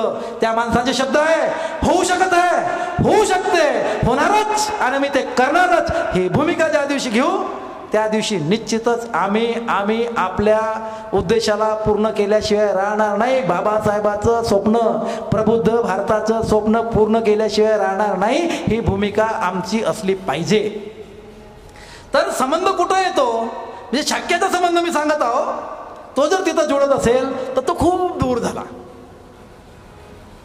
तो खूप दूर झाला. 2500 वर्ष. अरे बापा बापा बापा बापा. आता तेवढ्या दूरचं कुठं पाहता, आता जवळ या ना 400-500 वर्षात, आहे की नाही? दूरचं समजणार नाही. त्याच्यासाठी खूप गहन अभ्यासात जावं लागेल. वेळही कमी असतो. आपल्याला 2-2.5 तासात पण 1.5 तासात समजून घ्यायचं असते, तेवढा वेळ मिळत नाही. मग कमी वेळात कसं घेईन? तर मग वेळ कमी करायचा. मग 2500 वर्ष सोडा, आपण 500 वर्षावर येऊ. 500 कशाला, 450 वर्षावर येऊ. सुरुवात करूया. शिवाजीचं नाव घेतलं, शिवबा ते बाबा म्हणतोय. मग शिवबा ते बाबा म्हणायचं, शिवाजीचा जन्म पण समजून घेतला पाहिजे ना. मग शिवाजीचा जन्म कसा, त्यांच्या पूर्वजांचा विचार करा. मग शिवाजी महाराजाच्या बापाचं नाव काय? तर शहाजी, बरोबर की नाही? मग शहाजी नाव कसं? शरीफजी, त्याच्या मोठ्या बापाचं नाव, काकाचं नाव. मग शहाजी शरीफजी कसं? तर ते लोक मुस्लिमाच्या दर्ग्यात जाऊन त्यांना मानणारा वर्ग होता आणि त्यांच्या नावावर शहाजी आणि शरीफजी नाव ठेवलं गेलं. त्याच्याही आधी गेलं तर त्यांच्या पूर्वजांचं नाव भोसाजी आणि भोसाजीचे भोसले. अशी ती भूमिका खालून वर, वरून खाली. मग त्यातल्या त्यात शहाजीचा जन्म झाल्यावर विदर्भ कन्या आपल्या जवळच, अकोल्यापासून जवळ, बुलढाण्यात जिजाऊचं माहेरघर सिंदखेड राजा, बरोबर. आता सिंदखेड राजा जिथं जिजाऊचा जन्म झाला, आम्ही आवर्जून जिजाऊच्या जन्मस्थळी जातो, नमन करतो, हात जोडतो की हे मायभूमी, या भूमीमध्ये तू पैदा झाली, शिवाजी सरकार राजा निर्माण केला. त्या आईला जेव्हा नमन करतो आणि त्या मोहल्ल्यात जेव्हा फिरतो ना, तो वाडा माहित आहे कुठं आहे? तो वाडा महारवाड्यात आहे. चौकशी करा. आणि तिथले जाधव लोक कोण आहेत माहित आहे ना? मराठा नाही. आणि त्यांचा विवाह शहाजी राजांशी होतो. म्हणजे त्यावेळेला जातीभेद नव्हता असं माझं ठाम मत आहे. आमचे रोटी बेटी व्यवहार होत होते आणि त्या आईच्या पोटी शिवाजीसारखा राजा जन्माला येतो. बरोबर. मग शिवाजीसारखा राजा जन्माला येतो आणि तो राजा 18 पगड जातीच्या लोकांना एकत्र आणतो.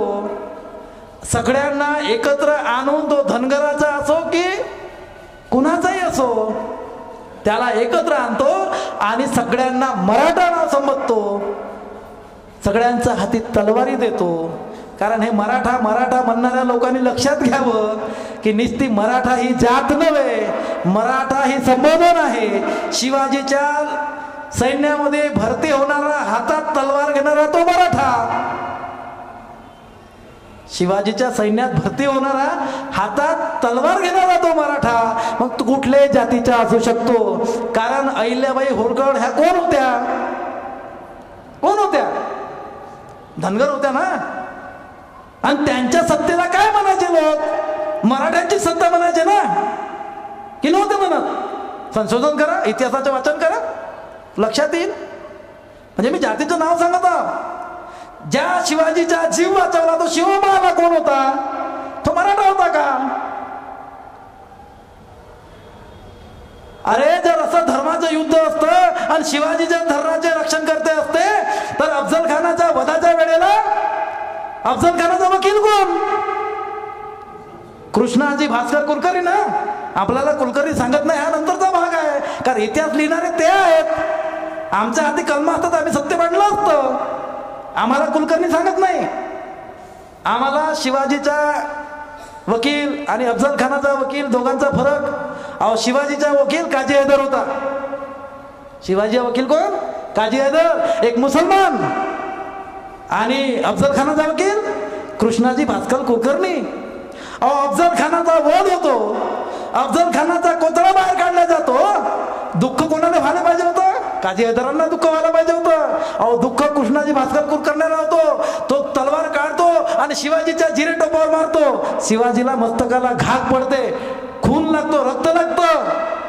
तो शिवाजीच्या जीवावर उठतो. त्यावेळेला छत्रपती शिवाजी महाराजांनी जीवनात 4 केलेल्या खुनापैकी पहिला खून म्हणजे कृष्णाजी भास्कर कुलकर्ण्याचा. तो मुर्दा पाडतो आणि त्याच वेळेला छत्रपती शिवाजी महाराज पहिल्यांदा मनुस्मृतीचं दहन करतो.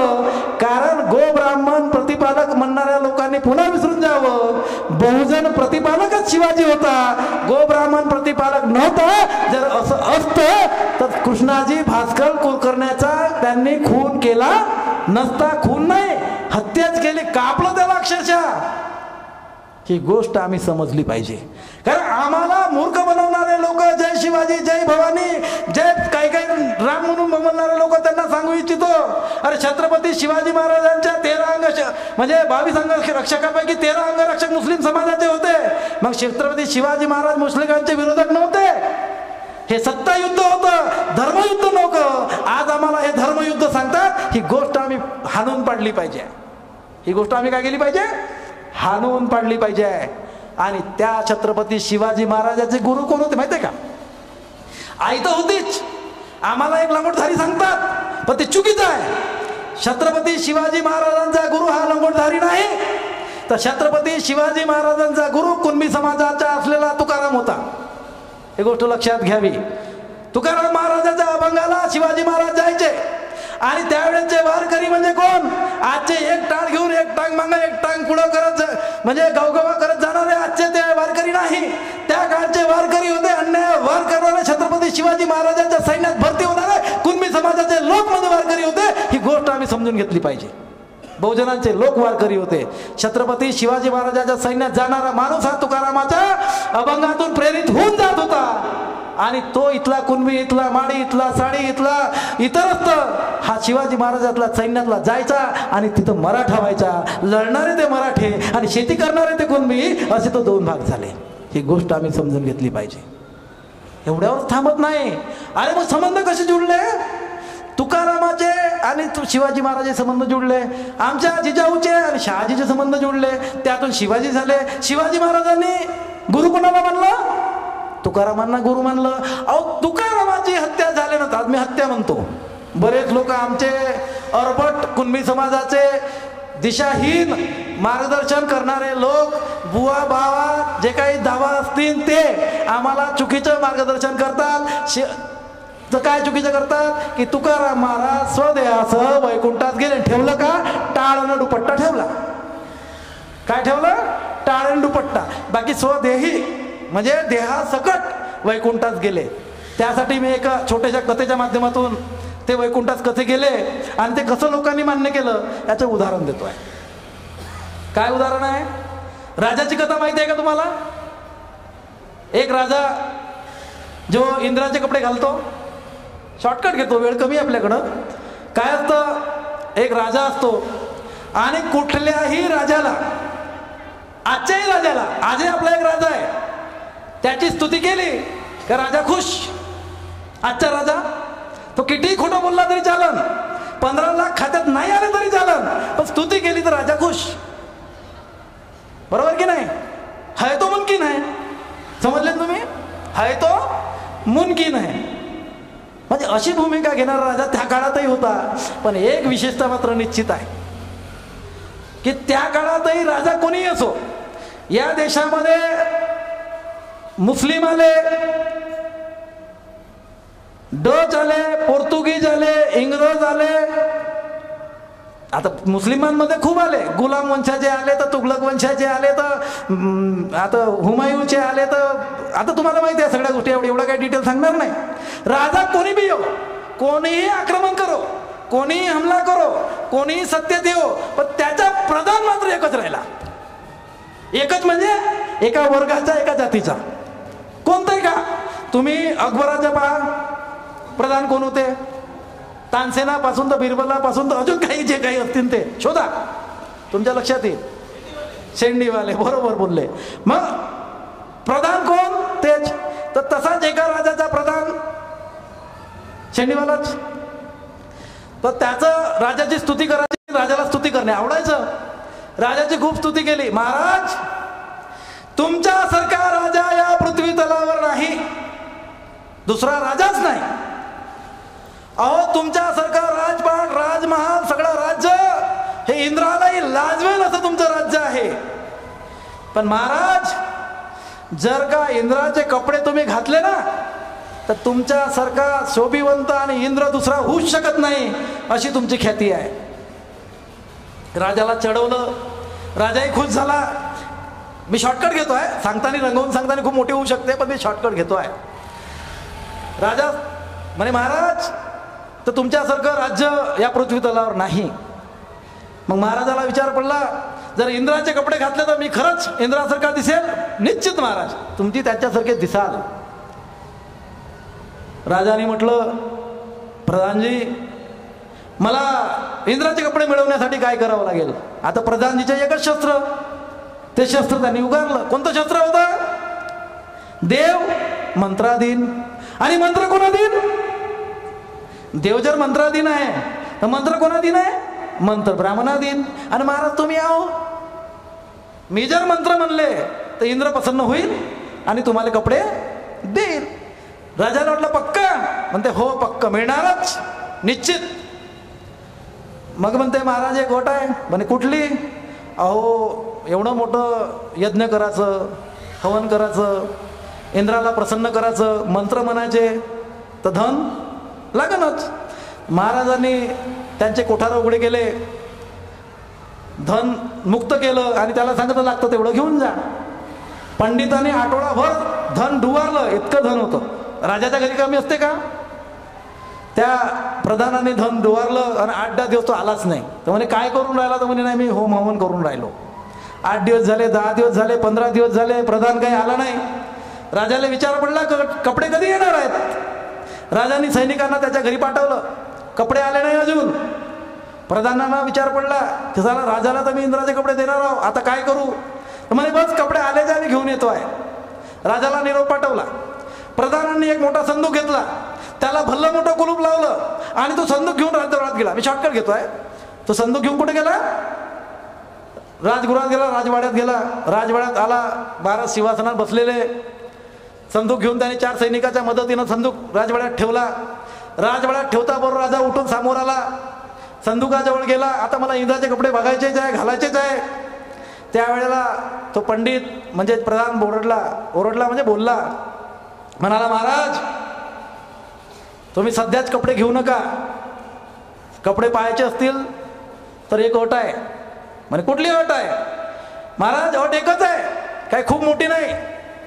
ज्याचा बाप खरा असेल त्यालाच ते कपडे दिसेल, म्हणजे एवढीच अट आहे. ज्याचा बाप खरा असेल त्यालाच ते कपडे दिसेल, एवढीच अट आहे.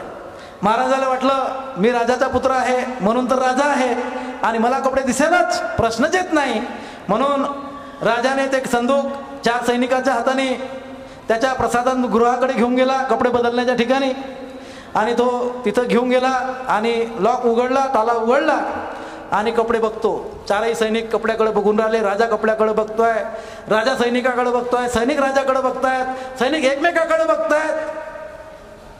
कपडे राजाला असं वाटलं की सैनिकाला कपडे दिसत आहे, सैनिकाला वाटलं राजाला कपडे दिसत आहे, दुसऱ्या सैनिकाला वाटलं याला दिसत आहे त्याला दिसत आहे, मला दिसत नाही, माझ्या आईची वशाला बदनाम करू. तोही म्हणते हा कपडे चांगले दिसून राहिले, राजाला वाटलं याले दिसून राहिले, त्याला वाटलं त्याला दिसून राहिले, मला दिसत नाही. आता जर मी म्हणतो का कपडे नाही तर हे लोक मला मारल्याशिवाय राहतील नाही, कारण मी राजाचा पोरगा नाही आणि राजाचा पोरगा नाही ते मारतीलच, राज्य वाचवायचं आहे. मग ह्याही म्हणायला लागला हो कपडे दिसते, छान कपडे आहे, असे कपडे मी कधी पाहिलेच नाही, आता होतील नाही तर दिसतील कसे, होतेच नाही तर दिसतील कुठून. पण आता प्रश्न कुठं पडला? ज्याला कपडे दिसेल, ज्याचा बाप खरा असेल, ज्याचा बाप खरा असेल त्याला कपडे दिसेल. राजाला म्हटलं माझा बाप खरा आहे, मला कपडे दिसतात. सैनिकाने विचार पडला, राजाला कपडे दिसतात, मला दिसत नाही. प्रत्येकाच्या मनात तोच प्रश्न, मला दिसत नाही, मला दिसत नाही, मला दिसत नाही, यांना दिसतो. ह्याही म्हणायला लागला यायला दिसते ना, मला काय करायचं आहे, हा असे कपडे मी कधी पाहिलेच नाही. राजाही खुश, सैनिकही खुश. राजाने होते ते कपडे काढले, नव्हते ते कपडे घातले, म्हणजे राजा कसा दिसत असेल, निव्वळ आईच्या पोटातून जन्माला आलेला राजा दिसत असेल, बरोबर की नाही. तर राजाला पुन्हा स्तुती, वा वा महाराज, असं चित्र तर आम्ही कधी तुमचं पाहिलंच नाही, राजाला बरी नंगा पाहिलंच नाही, आता काय म्हणणार आहे, चांगलं दिसते म्हणून ना. तर असं झालं. मग राजाची स्तुती, राजा दरबारात आला, सारे लोक भिरभी पाहून राहिले. आता प्रत्येकाला वाटून राहिलं याले दिसते मलाच दिसत नाही, याले दिसते मलाच दिसत, दिसत कोणालाच नव्हते, पण सगळ्याला प्रश्न, याले दिसते मलाच दिसत नाही, म्हणजे मायनं कुठं तरी शेण खाल्लं म्हणून तर मला दिसत नाही. ही भूमिका. आता पंडित हुशार, जमला साला गेम जमला ना, पंडित हुशार, गेम जमला. त्यानं पुन्हा चढवलं राजाले, महाराज आता तुम्ही निव्वळ राज्यातच राहू नका, तुम्ही आता इंद्रापेक्षाही मोठे झाल्या, तुम्ही इंद्राचे कपडे घातले, आता तुम्ही ह्या राजवाड्यातल्या लोकांना हे कपडे नाही दाखवायचे, तर पूर्ण नगर फेरी करायची आणि पूर्ण नगरातल्या लोकांना हे कपडे दाखवायचे. आज राजा बिना पर्यायानं नाही म्हणू शकत नाही, राजा बिना पर्यायानं नाही म्हणू शकत नाही, मान हरवली हो दाखवायचे. काय झालं, राजा निघला नगर फेरी करायला, लोक लाईनीनं उभे, राजा चाललाय, लोक बघतायत, प्रत्येकाच्या मनात एकच शंका, माझा बाप खोटा याचाच बाप खरा, माया बाप खोटा याचाच बाप खरा, माया बाप खोटा याचाच बाप खरा. ही भूमिका. चाललाय चाललाय चाललाय, नगर फेरी चालू आहे, काही 10-15 लहान लहान पोरकं तिकडे खेळून राहिले. ह्या आर्यन सारखे, आता इथे एकच पोरगा आहे म्हणून ह्याचंच नाव घेऊन राहिलो, अजून लहान लहान पोरं खेळून राहिले. लहान पोरांना काही मात्र तेवढी बुद्धिमत्ता नाही, खऱ्या खोट्याची काही जाणीव नाही. मग काय झालं, लाईनीत उभे असताना एक पोरगा धावत धावत धावत आपल्या बापाजवळ आला आणि जोरानं ओरडला. काय म्हणते तो, बाबा बाबा राजा नागवा आहे, राजाने कपडे नाही घातले आहेत. काय झालं, त्या बापानं त्या पोराला ओढलं, जवळ घेतलं, त्याच्या तोंडावर हात ठेवला आणि म्हणे चुप भडव्या, अबे महामायनं शेण खाल्लं तर खाल्लं, त्या मायनं बी खाल्लं, म्हणजे बायकोवर बी शंका. पण सत्याचा शोध घेतला नाही आणि तेच भूमिका आज आमच्या समाजाची आहे. आज प्रत्येक माणूस आपल्याला समजत असताना सुद्धा तोंडावर बोट ठेवून आहे, तोंडावर हात ठेवून आहे, जागृत नाही. डोळ्यानं दिसतं, 15 लाख खात्यात आले नाही तरी जागृत होत नाही. हीच भूमिका काय झाली नेमकी त्यावेळेला तुकाराम महाराजाचं क्रेज असताना त्यांनी जे म्हणजे गाथा वगैरे लिहिली, त्यांना जे म्हणजे देहासह वैकुंठात पाठवलं. त्यावेळेची भूमिका अशी होती का जो खरा पांडुरंगाचा भक्त असेल त्यालाच वैकुंठाचं विमान दिसेल.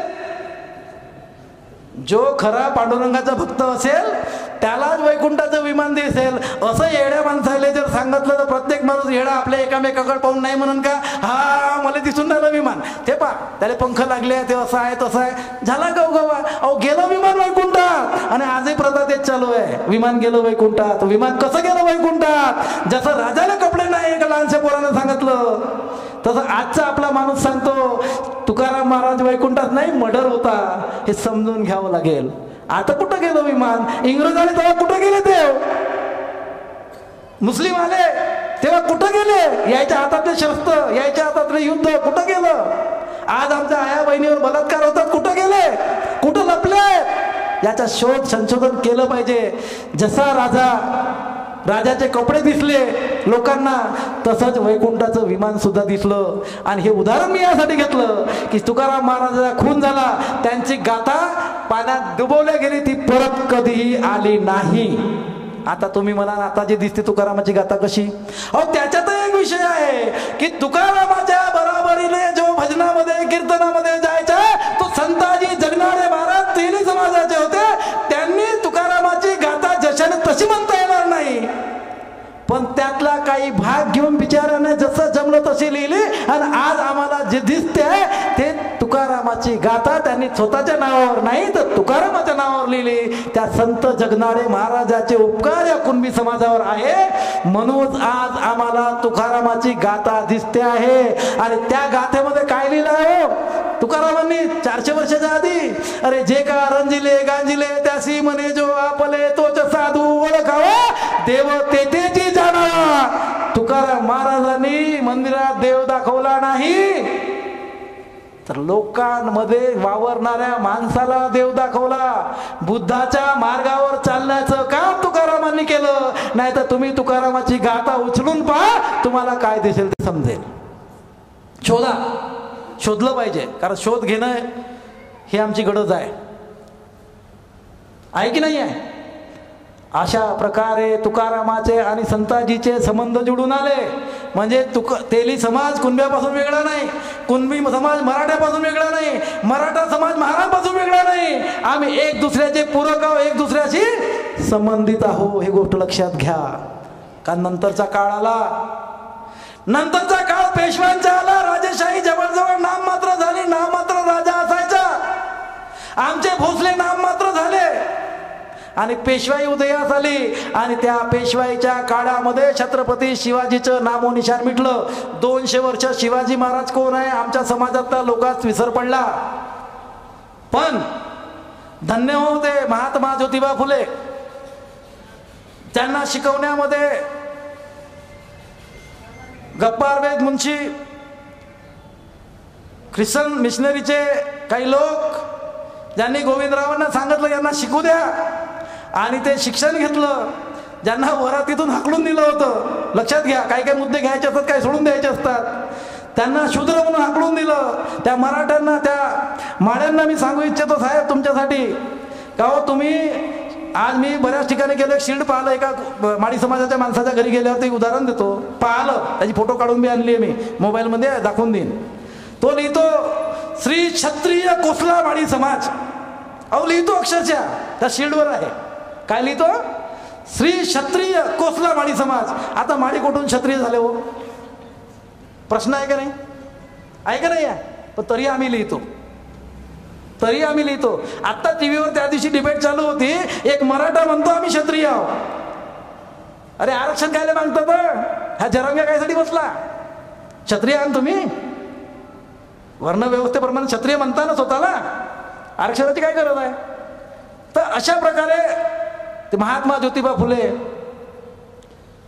ज्यांनी रायगडावर जाऊन छत्रपती शिवाजी महाराजांच्या समाधीचा शोध घेतला, काट्याने लबलबीत भरलेल्या त्या समाधीचा शोध घेऊन ते काटे बिटे तोडून शुद्ध करून त्याच्यावर पाणी घालून ती धुवून त्याच्यावर जेव्हा फुलं वाहिली, त्यावेळेला ग्रामजोशाने तिथे येऊन त्या समाधीवरचे फुलं जोड्या भरल्या लातेने उडवली. हे मराठ्यांनो, हे कुणबटांनो, तुमच्या राजाचा एवढा मोठा अपमान एका ग्रामजोशानं एका पंडितानं केला, तुमचे डोळे का उघडत नाही? त्या महात्मा ज्योतिबा फुलेंनी या छत्रपती शिवाजी महाराजांवर दुनियेतला जगातला पहिला पोवाडा लिहिला आणि बहुजन समाजाला शिवाजी कोण होता हे सांगण्याचं पहिलं काम या भारतामध्ये महात्मा ज्योतिबा फुलेंनी केलं. आणि म्हणून आज आम्हाला शिवाजी दिसतो. आणि शिवाजी कसा दिसतो? दाढी होती, जिनेटप होता हे दाखवण्याचं काम कोणी केलं? एका मुसलमानानं केलं, मीर मोहम्मद या चित्रकारानं केलं. एकाही हिंदू मध्ये दम नव्हता का शिवाजी महाराजांचं चित्र रेखाटण्याचा? हा प्रश्न आम्ही आमच्या लोकांना केला पाहिजे. आज आम्हाला जो शिवाजी दिसतोय ना तो मीर मोहम्मदचा आहे. मीर मोहम्मदने दाखवलं शिवाजी कसे होते, त्यांनी त्यांचं चित्र रेखाटलं. जे तेही उपकार आमच्यावर आहेत, आम्ही त्याचेही उपकार मानले पाहिजे. कारण जय भवानी जय शिवाजी म्हणणाऱ्यांना समजलं पाहिजे हे उपकार कोणाचे आहे आणि विरोधात कोणाचे चालले. ज्यांनी आम्हाला राजा दाखवला, ज्यांनी आमचा राजा कसा होता हे सांगितलं, त्यांच्या विरोधात. अरे ज्यांनी आमच्या राजाचं रक्षण केलं, ज्यांनी आमच्या राजाचं रक्षण केलं त्यांच्या विरोधात आम्हाला भडकवता, आम्हाला मूर्ख समजता. आम्हाला सावध व्हायचं आहे, आम्हाला भूमिका घ्यायची आहे. आणि त्या सत्यशोधक समाजाची निर्मिती करणाऱ्या, स्थापना करणाऱ्या महात्मा ज्योतिबा फुलेंनी पोवाडा लिहिला, शिवाजी महाराजाला आद्यदैवत मानलं. त्यांची 1869च्या काळामध्ये शिवजयंती पहिल्यांदा साजरी केली. आणि त्यानंतर आम्हाला ज्यांनी खोट्या भूलथापा दिल्या, ज्यांनी आम्हाला मूर्ख बनवलं, शिवाजी महाराजांच्या जयंतीच्या उत्सवात ज्या प्रकारे समाज जमा व्हायला लागला, सत्य समजायला लागला, त्यावेळेस टिळक नावाच्या एका भटाने गणपती उत्सव आणला आणि शिवजयंती मागे पडली. ज्याला कधी गल्लोगल्लीत विचारत नव्हतं ते आज गल्लोगल्लीत दिसत आहेत. आणि शिवाजीची जयंती गल्लोगल्लीत व्हायला पाहिजे होती ती आज नामशेष होत चालली आहे. म्हणजे आम्ही महात्मा ज्योतिबा फुलेंना नाही तर टिळकांना मानणारे झालो असं आम्हाला म्हणावं लागेल. म्हणजे अशा प्रकारे ज्यांना, ज्या मराठ्यांना, ज्या लोकांना जय भवानी जय शिवाजीच्या नाला आम्ही जो मानतोय, जो सांगतोय, जे बोंबलतोय बिंबीच्या डेटापासून, ते दाखवण्याचं काम महात्मा ज्योतिबा फुलेंनी केलं. त्या महात्मा ज्योतिबा फुलेंचा शिवाजीचा पुनरितिहास खोदून काढण्याचं काम जे महात्मा ज्योतिबा फुले त्यांचा आणि मराठ्यांचा कसा संबंध आला हे या ठिकाणी सिद्ध होते. कारण महात्मा ज्योतिबा फुले नसते तर कदाचित शिवाजी कोण होते हे आम्हाला आज माहीत नसतं. हे लक्षात घ्या, माहीतच नसतं. कारण असे किती असंख्य राजे झाले आपले, किती असंख्य. अहो इंग्रज नसते ना तर भीमा कोरेगावची लढाई आपल्याला माहीत नसते. इंग्रजांनी जर स्तंभ बनवून ठेवला नसता, रेखाटला नसता, तिथं 500 लोकांची नावं लिहिली नसती तर आज आम्हाला भीमे कोरेगावचा इतिहास माहीत नसता. आणि तो इतिहास माहीत नसता तर आमचा एक नेता मोठा झाला नसता. आणि महाराष्ट्रावर आज जे आमचं चित्र दिसतंय ना ते झालं नसतं. मी नाव घेत नाही कोणाचं, ते उदारीच्या इंग्रजांची आमच्यावर का आम्हाला आमचा इतिहास त्यांनी दाखवला. आज आम्ही मोठ्या अधिकाराने तिथं जातो, 1 तारखेला जातो की नाही जात. ह्या गोष्टी आम्हाला समजल्या पाहिजे. ह्या गोष्टी समजण्यासाठी जेव्हा पुढे येतो, सत्यशोधक समाजाची स्थापना होते, लोक जुळायला लागतात. त्यात कोल्हापूरचे राजे छत्रपती शाहूजी महाराज त्या संघटनेत सामील होतात, त्या विचाराचे पायी खून पुढे येतात. बहुजनांचं राज्य यावं ही भूमिका त्यांच्या डोक्यात असते. ते राजा असतात, त्यांना काय लेणं देणार प्रजेचं. पण त्या राजाचाही अपमान होतो, त्या राजाचाही अपमान होतो. ज्यांना वेदोक्त पद्धतीनं मंत्र म्हणून स्नान करायचं असतं त्या माणसाला पुराणोक्त पद्धतीनं वेद म्हणून, म्हणजे पुराणोक्त पद्धतीनं मंत्र म्हणून त्यांचं स्नान करून घेतो. ते लक्षात येतं. आणि तोही पंडित आंघोळ करून येत नाही आणि म्हणतो शूद्रांसाठी आम्ही पुराणोक्त पद्धतीनंच मंत्र म्हणतो कारण तुम्ही शूद्र. त्यावेळेला त्या राजाची अवकात किती आहे तो ब्राह्मण दाखवून देतो. तेव्हा त्यांचा लाईट जडतो. आणि त्यावेळेला ते बहुजनांना 50% आरक्षण मिळावं म्हणून कोल्हापूर संस्थानामध्ये घोषणा करतो. कांबळे नावाच्या माणसाला चहाची टपरी उडवून देतो. तिथं कोणी चहा पीत नसेल तर त्याला काम करण्याचा अधिकार राहणार नाही हे बजावतो. आणि त्याचं दुकान कसं चालणार नाही चहाचं ही तंबी देतो. तो महान राजा छत्रपती शाहूजी महाराज आज आम्हाला दाखवताना हेच लोक काय सांगतात, धेडो का राजा. अहो ही पदवी दिली, उपाधी दिली. दिली आहे नागपूरमध्ये ह्या भोसल्यांनी. नागपूरच्या शाहूजी महाराज जेव्हा नागपूरमध्ये आले तेव्हा, इतिहास सांगतो मी, नाही सांगत. म्हणजे अशा प्रकारे अपमान होतो. आणि त्यांना मी का आदर्श मानतो? 1920ला माणगावच्या सभेमध्ये त्याच शाहू महाराजांनी डॉक्टर बाबासाहेब आंबेडकरांना आपली पगडी देऊन, आपला गमछा देऊन त्यांना बहुजनांचा नेता घोषित करतो आणि म्हणतोय की यानंतर बहुजनांचं नेतृत्व करण्याचा पूर्ण अधिकार डॉक्टर भीमराव आंबेडकरांचा आहे आणि हे बहुजन समाजातले लोक आपण त्यांना नेता मानलं पाहिजे. ही भूमिका शाहू महाराज घेतात. म्हणजे एका कुणब्याचा आणि महाराजचा कसा संबंध येतो हे समजून घ्यावं. शाहू महाराज राजा, बाबासाहेब कोण? विद्येचे राजे. आणि ज्या वेळेला शाहू महाराज मुंबईला, राजा आपल्याकडे प्रजेला बोलवतो, पण हा वेगळा राजा होता. हा राजा मुंबईला दाबायचा खोलीमध्ये जेव्हा जातो, बाबासाहेबाला भेटतो, कळकळून मिठी मारतो आणि जवळ घेतो की बाबासाहेब, मी जरी रयतेचा राजा असलो, मी जरी कोल्हापूर संस्थाचा राजा असलो, तर विद्येचे राजे तुम्ही आहात आणि तुमची माझी बरोबरी आहे. यानंतर तुम्हालाच सगळं सांभाळायची ही भूमिका घेतो आणि त्यांच्या घरी घोटभर चहा पितो. ही भूमिका कुणबी समाजाची आणि महार समाजात जुळलेली आहे. ही गोष्ट आम्ही समजलो पाहिजे. म्हणून आमच्यातल्या कोणताही लीडर जर पुढे येत, नेता जर पुढे येत असेल, तर आम्ही ती भूमिका घेतली पाहिजे की आम्ही त्याच्या पाठीमागे खंबीरपणे उभे राहिलो पाहिजे आणि बहुजनांचं राज्य प्रस्थापित केलं पाहिजे. ही भूमिका घेतली पाहिजे. आणि डॉक्टर बाबासाहेब आंबेडकरांनी काय केलं? छत्रपती शिवाजी महाराजांचे विचार, गौतम बुद्धांचे विचार, महात्मा ज्योतिबा फुलेंचे विचार, शाहू महाराजांचे आरक्षणाचे विचार, ह्या सगळ्यांचा निचोड एक पुस्तक तयार करतात. त्या पुस्तकाचं नाव असतं संविधान. आणि त्या संविधानाच्या माध्यमातून डॉक्टर बाबासाहेब आंबेडकर आमचा उपकार करतात, ना की आमचे हक्क आणि अधिकार देतात. आम्हाला जनावरातून माणसात आणतात, आमचे अधिकार मिळवून देतात. त्या पुस्तकाला आज आम्ही संविधान म्हणतो आणि संविधानाच्या साठी भांडतोय, लढतोय, एकत्र येतोय, बाजू मांडतोय. ही गोष्ट कशासाठी? आज लढाया कशासाठी चालू आहे? जर अधिकार दिले नसते तर जरांगे उपोषणाला बसला नसता. अधिकार दिले नसते तर धनगर उपोषणाला बसले नसते. आणि हे चाब्या भरणारे कोण आहे याचा शोध घेतला पाहिजे. शोध जरांगेचा नाही, जो शोध धनगरांचा नाही, शोध चाबा भरणाऱ्यांचा घेतला पाहिजे. कोणाचा? जरा म्हणजे चाब्या भरणाऱ्याच्या. आज तुम्ही समजून जा चाब्या कोण भरत असतील. अरे ज्यांना या देशामध्ये पुन्हाच मनुस्मृती लागू करायची आहे ते चाब्या भरणारे आहे. हे हिंट आहे. ज्यांना या देशात पुन्हाच मनुस्मृती लागू करायची आहे त्यांना हे चाबे भरणारे आहेत. अहो, ज्यांना देशाचा तिरंगा 50 वर्ष लागू केला नाही, ज्या वेळेला आमच्या बहुजनातले पोरं त्या कार्यालयावर गेले, त्यांचा झेंडा उतरवला, तिरंगा फडकवला, ते जेलमध्ये आहे. सांगा कुठं गेली न्याय व्यवस्था? ते जेलमध्ये नाही, त्यांना सत्कार व्हायला पाहिजे होता, पण जेलमध्ये गेले. कुठं आहे समाज? कुठं आहे समाज? एखाद्या कार्यालयावर त्यांचा झेंडा काढून तिरंगा झेंडा लावला, काय गुन्हा केला? ज्या भारतामध्ये आम्ही राहतो त्या भारताच्या प्रत्येक इमारतीवर जर तिरंगा लावला, आज आमचे देशाचे नेते आणि देश चालवणारे लोक घर घर तिरंगा, अहो आम्हाला घर द्या. मग तिरंगा तर आमच्याजवळ आहेच. तिरंगा आमच्याजवळ आहे, आम्ही तो घेऊ शकतो.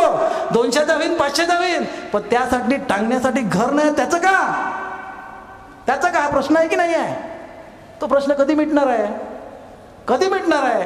ह्या गोष्टी आमच्या ओबीसीच्या लोकांनी आम्हाला समजून घेतल्या पाहिजे.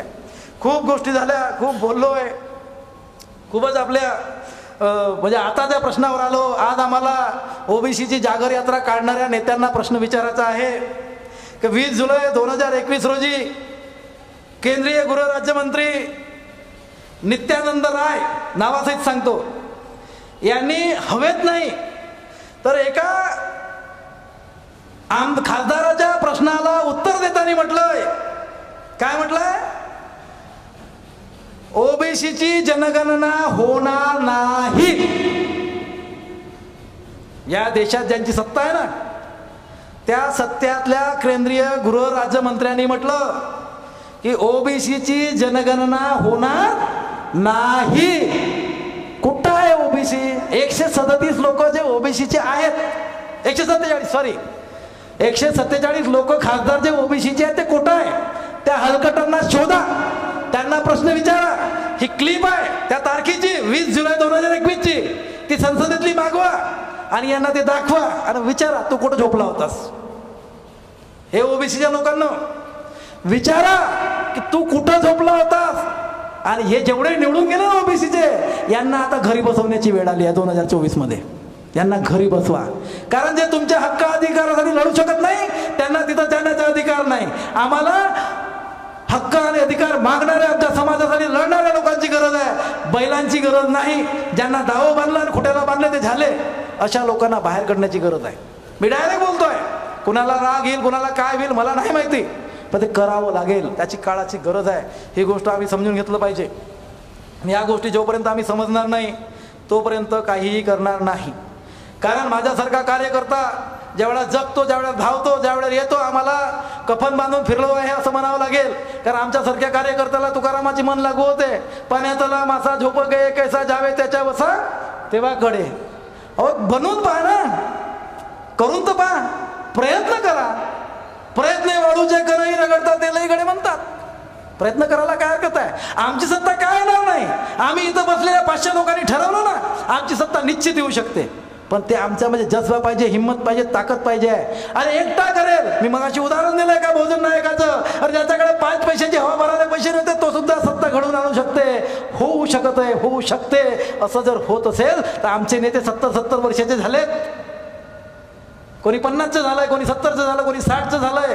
टोटल करा. मी 4-5 नेत्यांचं अवलोकन केलं. मी कोणाचा विरोधक नाही, मी सगळ्यांचा समर्थकच आहे. जे जे चळवळीसाठी भांडतात त्याच्यात विरोधात असो की कुठेही असो, तो आपला आहे असं गृहीत धरायचं, त्याच्या मागे उभं राहायचं. मग तो कुठल्या समाजाचा आहे, कुठल्या जातीचा आहे, कुठल्या पंचाचा आहे, कोणत्या वंताचा आहे, आपल्याला नाही लेणं देणं. आमच्या बाबासाहेबाची चळवळ घेऊन जाणारा एखादा ओबीसी असेल, कुणबी असेल, माडी असेल, तेली असेल, इव्हन आमच्यातला असेल, आणि तो जर पुढे जात असेल, विचार मांडत असेल, तर त्याच्या मागे उभं राहायला काय हरकत आहे. काय हरकत उभं राहायला.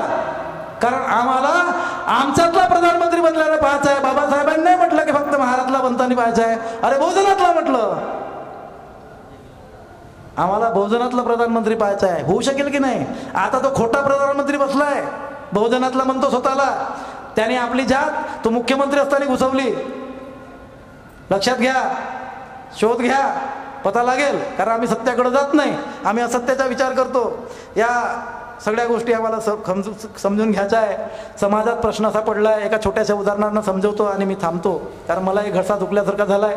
कारण पाणी आहे वाटते, पाणी आहे, पण मी पिलो नाही, त्याच्यात माझी चूक आहे.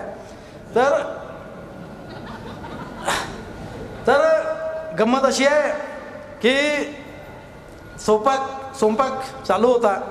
स्वयंपाक आचारी स्वयंपाक करतोय, पोळी शिजवतोय. भाकरी म्हणूया, आज पोळी म्हणणं आजच्या काळात पोळी, जुन्या काळात भाकरीच म्हणूया. भाकरी करपली तर आचारी म्हणतो चूल बदला. तरी पोळी भाकरी करपली, आचारी म्हणतो पाणी बदला. तरी भाकरी करपली, आचारी म्हणतो पीठ बदला. तरी भाकरी करपली, आचारी म्हणतो तवा बदला.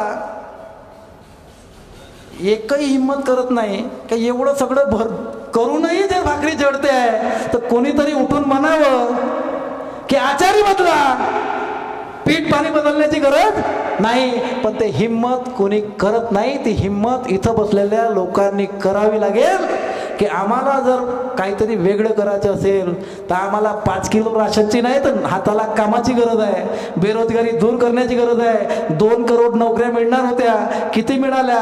अरे आधीच्या काळामध्ये पोस्टमन नोकरीचे लेटर घेऊन घरी यायचा. आता आमच्या देशाचा प्रधानमंत्री जर नोकऱ्याचे पत्र वाटत असेल तर किती नोकऱ्या दुर्मिळ झाला याचा विचार आम्हाला करता आला पाहिजे. हा विचार जर आम्ही करू शकत नसेल तर बाबासाहेबांचे अनुयायी मनवण्याची आम्हाला सुद्धा लाज वाटली पाहिजे. लाजच वाटली पाहिजे. कारण आज स्मृतिदिनी बोलतोय. मी टाळ्या वाजवा म्हणलं नाही, याचं मागचं कारण ते आहे की आज स्मृती दिवस आहे. आज आम्हाला काहीतरी घेऊन जायचं आहे, काहीतरी वचन द्यायचं आहे, आम्हाला काहीतरी करायचं आहे. ही भूमिका या ठिकाणी आम्ही घेतली पाहिजे. आणि जर असं होत नसेल तर आम्ही काय करावं, काय नाही करावं याचा विचार करावा. बोलण्यासारखं खूप काही आहे, खूप बोलू शकतो. कारण बाबासाहेब सांगताना तो कधीही संपत नाही. कारण बरेच लोक मला आयोजकांनी जेव्हा या ठिकाणी आमंत्रित केलं, माझा परिचय मागितला, सर तुम्ही काय पुस्तक बिस्तक लिहिलं का असा प्रश्न केला. तेव्हा मी म्हटलं बाबासाहेबांनी खूप लिहून ठेवलं आहे, ते वाचता वाचता दिवस निघून राहिला, तर लिहायचा कुठं वेळ आहे. मला अजून बाबासाहेबच समजले नाही, मी काय लिहून काढणार आहोत. आणि लिहितात पण काय हो, बरेच लेखक आहेत, काही लेखक असतील त्यांना दुखवू नये, त्यांनी दुःखही मानून घेऊ नये. काय लिहितात, या पुस्तकातल्या 4 ओळी, त्या पुस्तकातल्या 4 ओळी, त्या पुस्तकातल्या 4 ओळी चोरतात आणि पुस्तक तयार करतात. हे माझं पुस्तक. बाबासाहेबांनी एवढं लिहिलं का आपल्याला लिहायची गरज नाही, फक्त बाबासाहेबाला समजण्याची गरज आहे. वाचून समजा. संविधान वाचवायचं असेल तर आम्हाला सावध व्हावं लागेल, सावध भूमिका घ्यावी लागेल. आणि ओबीसीच्या लोकांना सांगतो, मित्रांनो, माझं जर बोलणं कडू वाटलं असेल, कारण इथं तर ओबीसी नाममात्र आहेत, बोटावर मोजण्यामुळे आहेत, ज्याला मी बोटावर पण मोजू शकतो, पण जे घरून ऐकतील, ज्यांच्यापर्यंत क्लिप जाईल, त्यांना सांगू इच्छितो की माझ्याकडून जर काही चुका वाटत असेल तर त्यांनी हमखास मामला सामने यावं आणि माझ्या चुका आणि तुम्ही चुकले कुठं हे मी निश्चित समजून सांगेन. एवढं बोलतो आणि आपली रजा घेतो. जय भीम, जय भारत. धन्यवाद सर. डॉक्टर बाबासाहेब आंबेडकर आणि ओबीसी समाज याविषयी अतिशय मोलाचे प्रबोधन डॉक्टर फुटाणे सरांनी या ठिकाणी केलेलं आहे.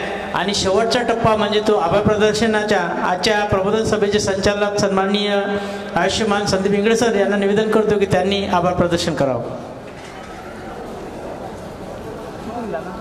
2009 मध्ये स्थापन झालेल्या डॉक्टर बाबासाहेब आंबेडकर प्रबोधन सभेचे हे 15वे वर्ष आहे. आणि या वर्षीच्या या व्याख्यानमालेचे शेवटचे पुष्प गुंफताना आजचे सन्माननीय वक्ते डॉक्टर विशेष फुटाणे सर यांनी डॉक्टर बाबासाहेब आंबेडकर आणि ओबीसी समाज या विषयावर अत्यंत पोटतिडकीनं असं व्याख्यान केलं आहे. व्याख्याता आणि श्रोते यांच्यामध्ये विचारांची देवाणघेवाण होते, पण आजची ही अक्षरशः लढाई मला ही वाटली. तर सरांनी केवळ आमच्या ज्ञानातच भर नाही घातली, तर इथे असलेल्या प्रत्येक श्रोत्याचे मन चेतवण्याचं कार्य या ठिकाणी केले. डॉक्टर बाबासाहेब आंबेडकर प्रबोधन सभेच्या वतीने मी त्यांचे मनपूर्वक प्रथमतः आभार मानतो. या ठिकाणी उपस्थित असलेल्या सर्व श्रोत्यांचे सुद्धा या ठिकाणी मी प्रबोधन सभेच्या वतीने आभार मानतो. आमच्या प्रबोधन सभेच्या या व्याख्यानमालेला दर्जेदार व्याख्याने या ठिकाणी उपलब्ध करून देणारे आयुष्यमान अनिल पातोडे साहेब यांची वारंवार आम्हाला सहकार्य लागते, तर त्यांचेसुद्धा मी या ठिकाणी सभेच्या वतीनं मनपूर्वक आभार मानतो. तसेच गेडाम साहेब यांचेसुद्धा प्रबोधन सभेला वारंवार एक भरीव सहकार्य लागते, त्यांचेसुद्धा मी मनपूर्वक आभार मानतो. तसेच शंकर साऊंड सर्व्हिस यांनी अत्यंत दर्जेदार अशी या ठिकाणी सुविधा पुरवली, त्यांचेसुद्धा मी आभार मानतोय. प्रमिलाताई ओकवाल हे सभागृह अकोल्यातलं अत्यंत नावाजलेलं आणि मध्यवर्ती ठिकाणी असलेलं आम्हाला या ठिकाणी उपलब्ध करून दिलं आहे, त्यांचेसुद्धा या ठिकाणी मी सभेच्या वतीनं मनपूर्वक आभार मानतोय. ज्या पत्रकार बांधवांनी प्रबोधन सभेच्या या कार्याला वर्तमानपत्रातून आणि इतर माध्यमातून प्रसिद्धी दिली आहे, त्या सर्वांचे मी या ठिकाणी सभेच्या वतीनं मनपूर्वक आभार मानतोय. आणि या व्याख्यानमालेला ज्यांचे वेळोवेळी प्रत्यक्ष आणि अप्रत्यक्षपणे सहकार्य लाभत जाते, मार्गदर्शन लाभत जाते, या सर्वांचे मी शेवटी मनपूर्वक आभार मानतोय. आणि या ठिकाणी हे आजचं व्याख्यान आणि हे 3 दिवसीय व्याख्यान मला या ठिकाणी संपले आहे असं मी जाहीर करतो. आणि पुढल्या वर्षी याच तारखेला 4, 5, 6 डिसेंबरला पुन्हा आपलं या ठिकाणी दर्जेदार वक्त्यासह आम्ही तुम्हाला भेटूया. एवढं बोलून या ठिकाणी हा कार्यक्रम या ठिकाणी संपलाय असं मी जाहीर करतो. धन्यवाद.